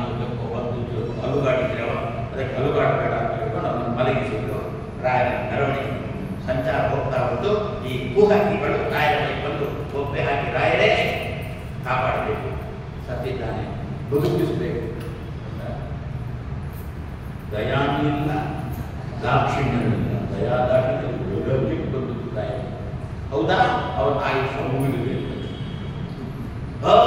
ಅಂತಂದ್ರು ಈ ಕುಹಕಿಗಳು. ಅವ ಸಾಯಿಲ್ಲ, ಬದುಕಿದ್ದಾನೆ, ನಾವೇ ಸುಮ್ಮನೆ ಅವನ ಮನೆಗೆ ಬಂದಾನೆ ಅಂತ ಹೇಳಿ ಅವನ ಬಳಿ ಹೋಗಿ ಹೇಳೋ ಹೇಳೋ ಅಂತ ಬಿಟ್ಟರೆ ಯಾರು ಹೇಳಬೇಕು? 6 × 1 7 ಅಷ್ಟೇ ಅವೇ ಮತ್ತೆ ನಿಜವಾಗಿ ಓ ಅಂತ ರಾಯರ ಆಯುಷ್ಯ ಮುಗಿದಿದೆ, ತಂದೆ ಹೊರತು ಅವನನ್ನು ಬದುಕಿಸಿದ ದಯಾ ದಾಕ್ಷಿಣ್ಯ ವೈರಾಗ್ಯ. ನಮ್ಮ ಮಕ್ಕಳ ಕೈಯಲ್ಲಿ ಸಂಚಾರಿ ದೂರವಾಣಿ ಇರುತ್ತೆ. ಉಪನ್ಯಾಸಕ್ಕೆ ಬರುವಾಗಲೂ ತರ್ತೇವೆ ಅದನ್ನು. ದೊಡ್ಡವರು ಕೂಡ ಹೇಳ್ಕೊಂಡು ಬರ್ತಾರೆ, ಎದುರಿಗೆ ಕೂಡುತ್ತಾರೆ, ಅದೇ ಸಂಚಾರಿ ದೂರವಾಣಿ ನೋಡ್ಬೋದು. ಕೇಳಿದ್ದೇನಂತಾರೆ ಗೊತ್ತಾ? ಉಪನ್ಯಾಸಕ್ಕೆ ಹೋಗಿದ್ದೆ ಅಂತ ಅವರಿಗೆ ಬಂದು ಕೂತದ್ದು ಮೊಬೈಲ್. ಯಾಕೆ? ಮನೆಯಲ್ಲಿ ಕೂತ್ರೆ ಹೀಗೆ ಬೈತಾರೆ, ಗಂಡ ಬೈಕಂದ್ರೆ ಇಲ್ಲಿ ಕೂತ್ಕೊಂಡು ಮೊಬೈಲ್. ನಮ್ಮ ಮಕ್ಕಳಿಗೀಗ ಇಂತಹ ಪರಿಸ್ಥಿತಿ ಪ್ರತಿಯೊಂದು ಮನೆಯಲ್ಲಿಯೂ ಬಂದಿದೆ. ಮಕ್ಕಳ ಕೈಯಿಂದ ಸಂಚಾರಿ ದೂರವಾಣಿಯನ್ನು ಬಿಡಿಸುವ ಬಗೆ ಹೇಗೆ ಅಂತ ಎಲ್ರಿಗೂ ಒಂದು ಪ್ರಶ್ನೆ. ಉತ್ತರ ಮಾಡಿದ್ದಾರೆ. ಅಪ್ಪ ಮನೆ ಬಿಡಿಸುವುದು ಅಲ್ಲ. ನನಗೆ ಪ್ರಶ್ನೆ ಏನು ಅಂತಂದ್ರೆ, ಆ ಮಗು ಚಿಕ್ಕದಿರುವಾಗ ಅದರ ಕೈಗೆ ಮೊಬೈಲ್ ಹೇಗೆ ಬಂತು ಅಂತ ನನ್ನ ಪ್ರಶ್ನೆ. ಅದು ಇನ್ನೂ ಚಿಕ್ಕದುಂಟು, ಅದರ ಕೈಯಲ್ಲಿ ಮೊಬೈಲ್, ಆ ಸಂಚಾರಿ ದೂರವಾಣಿ ಕೈಗೆ ಹೇಗೆ ಬಂತು ಅಂತ ನನ್ನ ಪ್ರಶ್ನೆ. ಈ ಪ್ರಶ್ನೆ ಅಪ್ಪ ಮಾಡ್ತೀನಿ. ಅಪ್ಪ ಮೊಬೈಲ್ ಗೊತ್ತಾ? ಮಗು ಗರ್ಭದಲ್ಲಿರುವಾಗ ಅಪ್ಪ ಪಕ್ಕದಲ್ಲಿ ಕಿಟಕಿ ಹಿಡ್ಕೊಂಡೆ 24 ಗಂಟೆ ಕೂಡ ಅದನ್ನೇ ಕಿಟಕಿ ಹಿಡ್ಕೊಂಡಿದ್ದ ಅಪ್ಪ ಅಮ್ಮ. ಅದು ಯಾರ ಮೇಲೆ ಪರಿಣಾಮ ಬೀರಿತು? ಕೊಟ್ಟಿರ್ತಂತ ಮಗುವಿನ ಮೇಲೆ ಪರಿಣಾಮ ಬೀರಿತು. ನಾರದರು ಹಿರಣ್ಯಕಶಿಪುವಿನ ಹೆಂಡತಿಗೆ ಉಪದೇಶ ಮಾಡಿದ ಪರಿಣಾಮ ಗರ್ಭದಲ್ಲಿದ್ದಂಥ ಪ್ರಹ್ಲಾದನ ಮೇಲೆ ಬಿತ್ತು. ಆದ್ದರಿಂದ ಸ್ವಾಮಿ, ಮಗು ಇನ್ನೂ ಚಿಕ್ಕದು, ಸಂಚಾರಿ ದೂರವಾಣಿ ಹಿಡ್ಕೊಂಡಿದೆ, ಏನ್ ಮಾಡಬೇಕು ಅಂತ ಗೊತ್ತಾಗುವುದಿಲ್ಲ. ನಾನಂತೆ ಅಪ್ಪ ಅಮ್ಮನ ಹತ್ರ ಮೊದಲು ಬಿಡಿಸ್ಬೇಕು. ಆವಾಗ ಇದೇ ಉತ್ತರ ಬರುತ್ತೆ. ಮಗುವಿನ ಮೇಲೆ ಎಷ್ಟು ಪರಿಣಾಮ ಬೀರುತ್ತೆ ಎಂಬುದಕ್ಕೆ ಒಂದು ಉದಾಹರಣೆ, ಜ್ವಲಂತ ಉದಾಹರಣೆ, ಈಗಿನ ಕಾಲದ್ದೇ ಉದಾಹರಣೆ. ಒಂದು ದಂಪತಿಗಳು ತುಂಬ ಬೇಕಾದವರು, ತುಂಬ ಅಂದ್ರೆ ತುಂಬ ಬೇಕಾದವರು, ಅವನ ಹೆಂಡತಿ ಗರ್ಭಿಣಿಯಾಗಿದ್ದಾರೆ. ಏನು ವೈದ್ಯರು ಪರೀಕ್ಷೆ ಮಾಡಿ 1 ತಿಂಗಳು ಆಗಿದೆ ಅಂತ ವೈದ್ಯರು ಪರೀಕ್ಷೆ ಮಾಡಿ ಹೇಳಿದರು. ಆವಾಗ ಗಂಡ ನನ್ನ ಬಳಿಗೆ ಬಂದು, ಸ್ವಾಮಿ, ನನ್ನ ಹೆಂಡತಿ ಗರ್ಭಿಣಿಯಾಗಿದ್ದಾಳೆ, ಅವಳಿಗೆ ರಾಘವೇಂದ್ರ ಸ್ತೋತ್ರವನ್ನು ನೀವು ನಿಮ್ಮ ಬಾಯಿಂದ ಕೇಳಬೇಕು ಅಂತ ಆಸೆ ಆಗಿದೆ, ನೀವು ಹೇಳಬೇಕು ಅಂತ. ನಾನು ಇಡೀ ರಾಘವೇಂದ್ರ ಸ್ತೋತ್ರ ದಿವಸ ಹೇಳಿದ್ದೆ, ನನ್ನಿಂದ ಆಗೋಲ್ಲ. ನನಗೇನು ಮಾಡಿದೆ, ಪ್ರತಿ ದಿವಸ ಪೂಜ್ಯಾಯ ರಾಘವೇಂದ್ರಾಯ ಸತ್ಯಕರ್ಮ ರಥಾಯ ಭಜತಾಂ ಕಲ್ಪವೃಕ್ಷಾಯ ನಮತಾಂ ಕಾಮಧೇನಿರತಕ್ಕಂತಹ ದೊಡ್ಡ ಸ್ತೋತ್ರವನ್ನು, ದೊಡ್ಡ ಶ್ಲೋಕವನ್ನು ಪ್ರತಿ ದಿವಸ ಗಂಡ ದೂರವಾಣಿ ಮಾಡುವುದು ನನಗೆ. ನಾನು ಆ ದೂರವಾಣಿಯಲ್ಲಿ ಹೇಳುವುದು. ಅವ ಅದರಲ್ಲಿ ಮೈಕ್ ಅಂತ ಓಪನ್ ಮಾಡಲಿಕ್ಕೆ ಅಂತ ಅದನ್ನು ಓಪನ್ ಮಾಡುವುದು, ಹೆಂಡತಿಗೆ ಕೇಳಿಸುವುದು. ಕೇಳಿ ಕೇಳಿ ಕೇಳಿ ಕೇಳಿ ಏನು ನಾಳೆ ಹಡಿಯುವುದು ಅಂತಾದರೆ ಇವತ್ತಿನ ದಿವಸನೂ ತನಕ ನನ್ನಿಂದ ಶ್ಲೋಕವನ್ನು ಹೇಳಿಸಿದ್ದಾರೆ. ಮಗು ಹುಟ್ಟಿದೆ, ಮಗುವಿಗೆ 1 ವರ್ಷನೋ 2 ವರ್ಷನೋ, ಆ ಮಗು ರಾಯರ ಬಂತು ಅಂತಂದಾಗ ಅಮ್ಮನ ಕೈಯಿಂದ ತಾನೇ ಇಳಿದು ರಾಯರಿಗೆ ಸುತ್ತು ಬರ್ತಾರೆ. ಯದ್ಯಪಿ ಅವರು ಬ್ರಾಹ್ಮಣೇತರ ಮಾಂಸ ತಿನ್ನು, ಆದರೆ ಆ ಮಗು ಮಾತ್ರ ಮಾಂಸ ಅಂತಂದಾಗ ಹೀಯಾಡಿಸ್ತದೆ, ಮುಖ ತಿರುಗಿಸ್ತದೆ.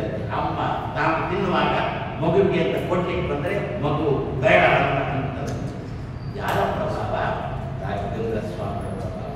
ಆ ಮೊಸಲ ತಾನು ಪರೀಕ್ಷೆ ಮಾಡುವುದಕ್ಕೋಸ್ಕರ ರಾಯರ ಮುಂದೆ ಮಾಂಸವನ್ನು ಇಟ್ಟಾಗ ರಾಯರು ತೀರ್ಥವನ್ನು ಪ್ರೋಕ್ಷಣೆ ಮಾಡಿ ಅದನ್ನು ಹಣ್ಣು ಹಂಪಲನ್ನಾಗಿ ಮಾಡಿರೋದು. ರಾಯರು ಮಾಂಸವನ್ನು ಸ್ವೀಕಾರ ಮಾಡಿಲ್ಲ.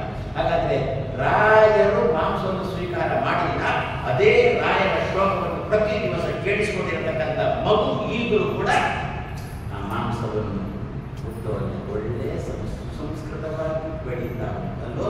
ಹಾಗಾದರೆ ನಮ್ಮ ಮಕ್ಕಳು ಚೆನ್ನಾಗಿ ಬೆಳೀಬೇಕು ಅಂತಾದರೆ ಮೊದಲು ಯಾರು ಚೆನ್ನಾಗಿರ್ಬೇಕು ಅಂತಂದ್ರೆ ಡ್ಯಾಶ್ ಅಂದರೆ ಯಾರು ಹೇಳೋದು? ಅಪ್ಪ ಅಮ್ಮನಿಗೆ. ಅಪ್ಪ ಅಮ್ಮ ಚೆನ್ನಾಗಿರ್ತಾರೆ, ಮಗು ಸಹಜವಾಗಿ ಚೆನ್ನಾಗಿರುತ್ತೆ ಅಲ್ವೋ. ಆ ದೃಷ್ಟಿಯಲ್ಲಿ ದಯಾ ಇಂಥ ಸಂದರ್ಭ ಸರಿ. ಅಪ್ಪ ಅಮ್ಮ ದೂರವಾಣಿಯಲ್ಲಿ ಮಾತಾಡಿ ಆಗಿದೆ, ಸಂಸ್ಕಾರ ಮಗುವಿನ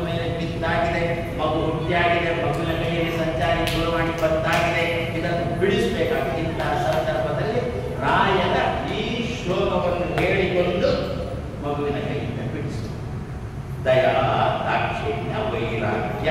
ಅಪ್ಪಮ್ಮನಿಗೆ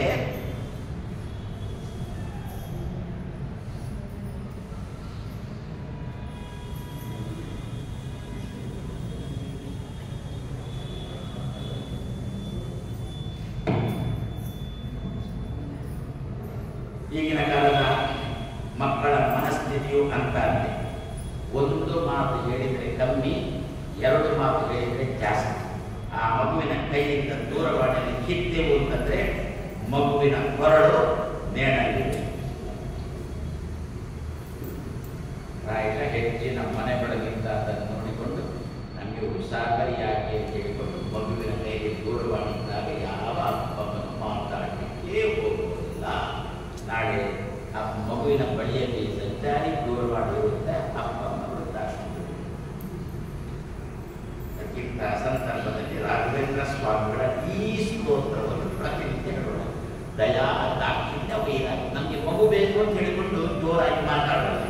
ಜೋರಾಗಿ ಮಾತಾಡಿ ನಾನು ಮಗು ದೂರವಾಣಿ ಬಿಡೋಲ್ಲ. ಜೋರಾಗಿ ಮಾತಾಡಿದೆ ಮಗು ನೇಣಿಗೆ ಶರಣಾಗುತ್ತೆ. ಇಂತಹ ಉಭಯದ ಪಾಶಾರದ್ದು ಅಂತ ಈ ಕುತ್ತಿಗೆ ಹಗ್ಗ ಈಜೆ ಬದಲು ಬೆಳೀತಾನೆ, ಈಜೆ ಬದಲು ಬೆಳೀತಾನೆ. ಏನ್ ಮಾಡಬೇಕು ಗೊತ್ತಾಗಲ್ಲ. ದಯಾ ದಾಕ್ಷಿಣ್ಯ ವೈರಾಗ್ಯ ಅಂತೇಳಿ ರಾಯರನ್ನು ಚಿಂತನೆ ಮಾಡೋಣ.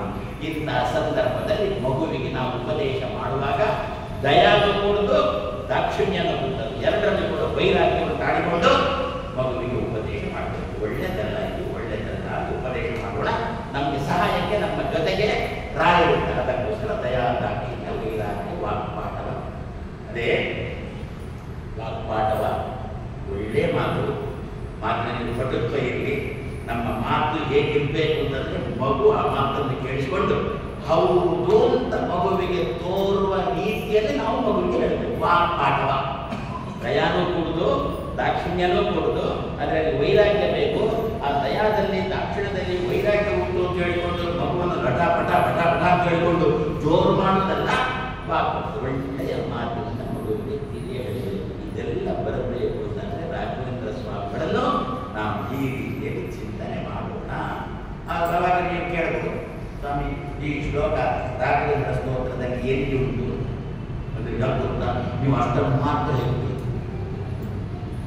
ಹಿಂದೆನೂ ಬಿಡ್ತೀವಿ ಮುಂದೆನೂ ಬಿಡ್ತೀವಿ, ಅಷ್ಟನ್ನು ಮಾತ್ರ ಹೇಳ್ತೀವಿ. ಅದಕ್ಕೆ ನಾನು ಹೇಳೋದು ತತ್ವವಿದೆ.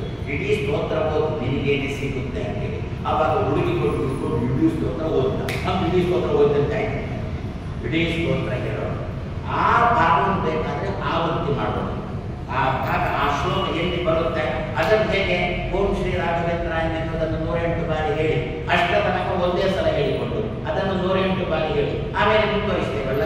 ಅದೇ ರೀತಿಯಲ್ಲಿ ದಯಾ ದಾಕ್ಷಿಣ್ಯ ವೈರಾಗ್ಯ ಅನ್ನತಕ್ಕಂಥ ಶ್ಲೋಕ ಬರುವ ತನಕ ಒಂದು ಸಲ ಹೇಳಿ, ಅದನ್ನು 108 ಸಲ ಹೇಳಿ, ಬಾಕಿ ತನಕ ಹೇಳಿ ರಾಘವೇಂದ್ರ ಸ್ತೋತ್ರವನ್ನು ಮುಗಿಸೋಣ. ಯಾಕೆ ನಮ್ಮ ಮಗು ದೂರವಾಣಿ ಯಾಕೆ ಬಿಡೋಲ್ಲ ಕೈಯಿಂದ? ರಾಘವೇಂದ್ರ ಸ್ತೋತ್ರಕ್ಕೆ ತಾಕತ್ತು ಇನ್ನೂ ಉಂಟು. ರಾಘವೇಂದ್ರ ಸ್ವಾಮಿ ಎಷ್ಟು ವರ್ಷ ವೃದ್ಧಾಂತದಿರ್ತಾರ ಅಷ್ಟು ವರ್ಷ ಸ್ತೋತ್ರದ ತಾಕತ್ತು ಇದ್ದೇ. ಆ ದೃಷ್ಟಿಯಲ್ಲಿ ನಾವೀಗ ರಾಘವೇಂದ್ರ ಸ್ತೋತ್ರವನ್ನು ಪಠನ ಮಾಡಬೇಕು. ನಮ್ಮ ಸಂಸಾರವನ್ನು ನಾವು ಮೊದಲು ಒಳ್ಳೆದು ಮಾಡಿಕೊಳ್ಬೇಕು, ಆಮೇಲೆ ನಮ್ಮ ದೇಶದ ಬಗ್ಗೆ ಕಾಳಜಿ ತೆಗೊಳ್ಬೇಕು. ಆ ದೃಷ್ಟಿಯಿಂದ ಪೂಜ್ಯಾಯ ರಾಘವೇಂದ್ರಾಯ. ಅದಕ್ಕೂ ಕಾರಣ ನಮ್ಮ ಪಾಪಗಳೇ ಅಲ್ವೋ. ನಮ್ಮ ಮಗು ಆ ರೀತಿ ಕಾರಣ ನಾವು ಹೇಳೋದೇ ಗೊತ್ತಾ? ಮಗು ಸಂಚಾರಿ ದೂರವಾಣಿ ಕೈಯಲ್ಲೇ ಹಿಡ್ಕೊಂಡಿರುವಾಗ ಅದನ್ನು ಬಿಡ್ಲಿಕ್ಕೆ ಕೇಳದಿರುವಾಗ ನಾವು ನಮ್ಮ ಬಾಯಿಂದ ಏನ್ ಮಾತು ಬರುತ್ತೆ? ಅಯ್ಯೋ ನನ್ನ ಪ್ರಾರಂಭ, ಏನು ನನ್ನ ಪ್ರಾರಂಭ, ನನ್ನ ಪಾಪ ಕೂಡ ಅಲ್ಲಿ ಕಾರಣ. ಪ್ರತಿಯೊಂದು ಕೂಡ ನಮ್ಮ ನಿಮ್ಮ ಜೀವನಕ್ಕೆ ಬರುವಂತಹ ಮಾತುಗಳು. ಸ್ವಾಮಿಗಳು ಏನೋ ಬಂದರು, ಉಡುಪಿಯಿಂದ ಬಂದರು, ಏನೋ ರಾಘವೇಂದ್ರ ಸ್ತೋತ್ರ ಅಂತ ಹೇಳಿದ್ರು, ಅವರು ಆಚೆ ಹೋದ್ರು, ನಾವು ಈಚೆ ಹೋದೆವು. ಅಲ್ಲ, ಏನ್ರಿ ಸ್ವಾಮಿಗಳು ಹೇಳಿದ್ರು ನಮ್ಮ ಜೀವನಕ್ಕೆ ಆ ಶಬ್ದ ನಮ್ಮ ಬಾಯಿಂದ ಬರುತ್ತಾ? ಅಂತಹ ಮಕ್ಕಳನ್ನು ನೋಡಿದಾಗ ನಮ್ಮ ನಿಮ್ಮ ಬಾಯಿಂದ ಶಬ್ದ ಬರುತ್ತಾ? ಅಯ್ಯೋ ಏನು ಪ್ರಾರಬ್ಧೋ ಏನು ನಂದು ಅಂತ.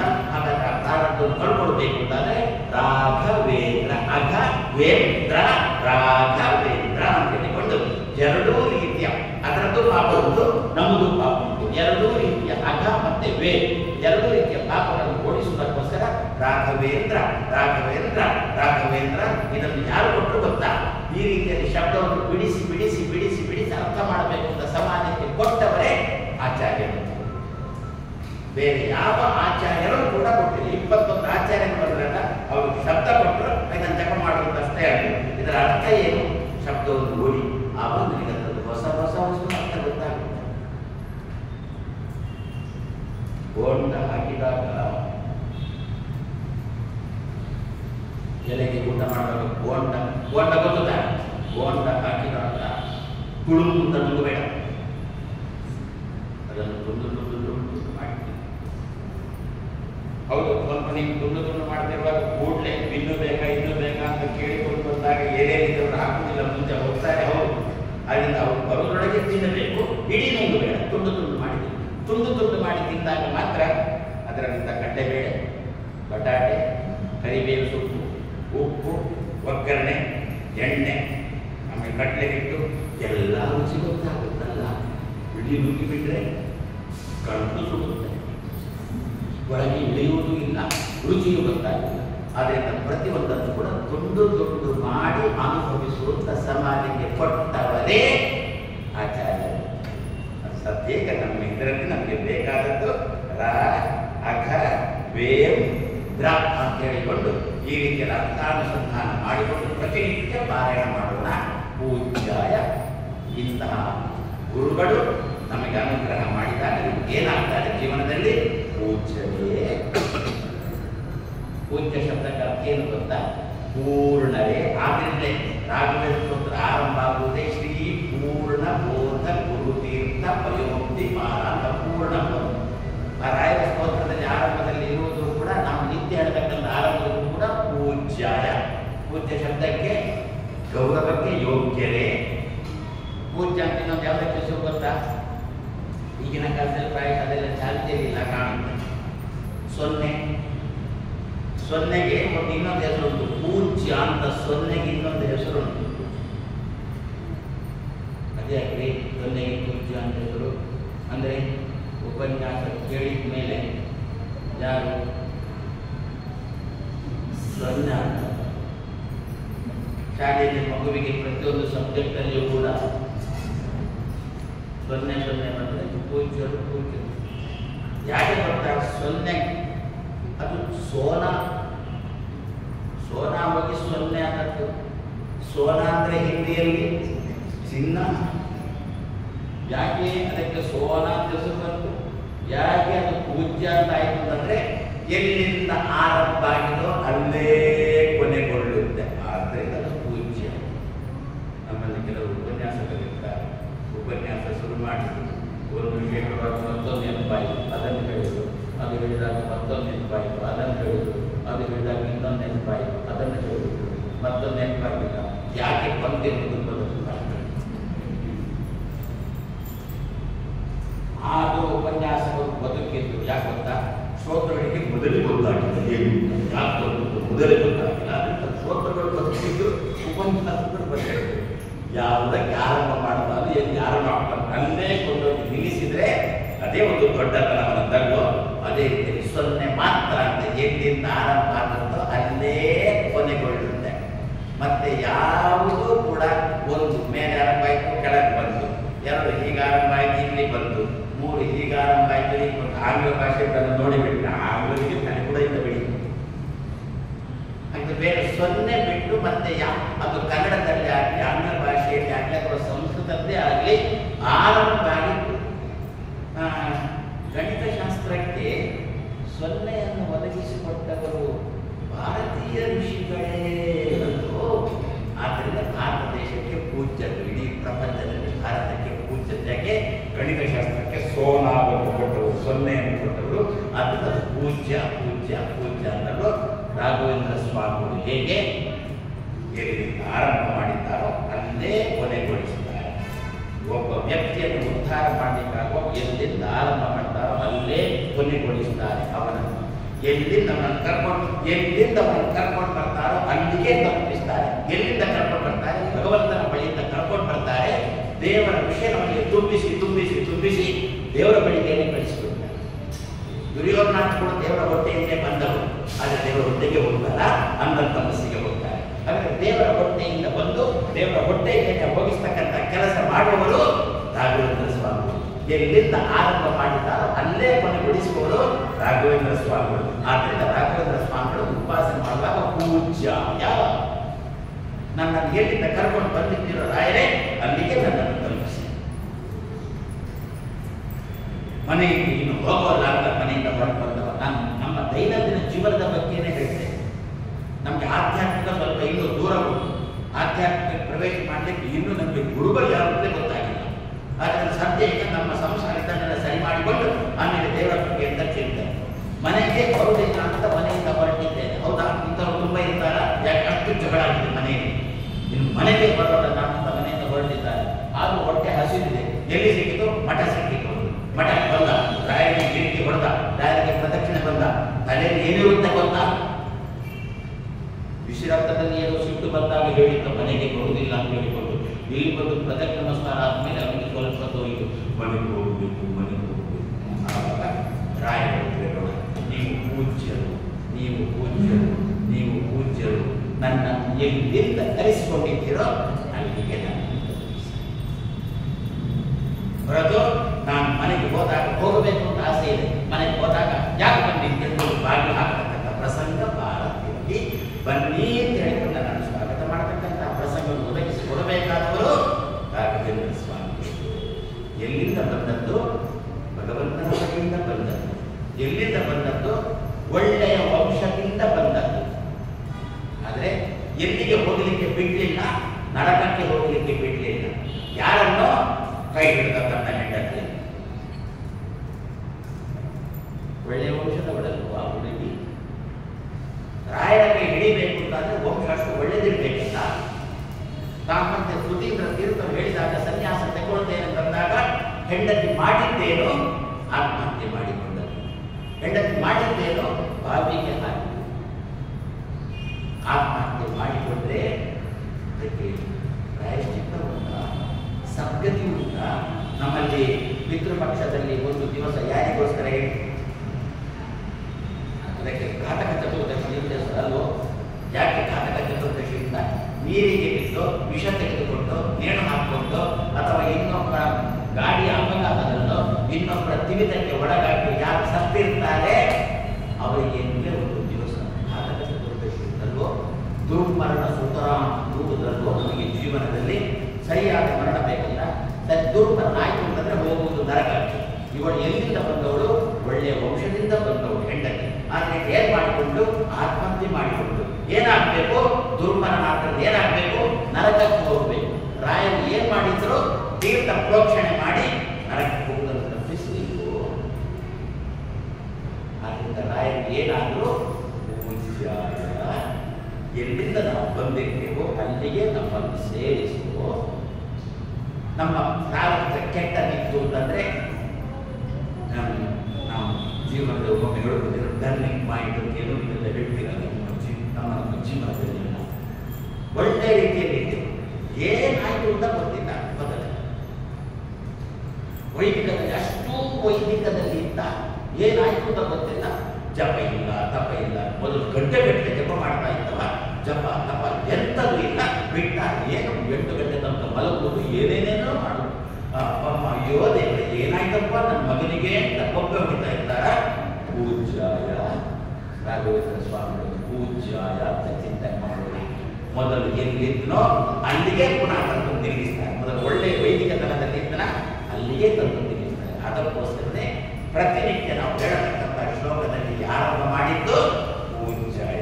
ಗೊತ್ತಲ್ವರಿಗೆ ಹಿರಿಯರಿಗೆ ಮುಂದೆ ಮುಂದೆ ಹೋದಂತೆ ಮುಂದೆ ಭವಿಷ್ಯ ಕಾಲದಲ್ಲಿ ನಮ್ಮ ನಿಮ್ಮ ಜೀವನದ ಪರಿಸ್ಥಿತಿ ಏನು ಅಂತ ಗೊತ್ತಾಗ್ತದೆ. ಅದಕ್ಕೋಸ್ಕರ ಮೊದಲೇ ಪೂಜ್ಯಾಯ, ಎಲ್ಲಿಂದ ಆರಂಭ ಮಾಡಿದ್ದೋ ಅಲ್ಲೇ ಬಂದು ನಿಲ್ಲಿಸು, ಅಲ್ಲಿಗೆ ಬಂದು ನಿಲ್ಲಿಸು. ಪ್ರತಿನಿತ್ಯ ಪ್ರಾರ್ಥನೆ ಮಾಡೋಣ. ಮುಂದೆ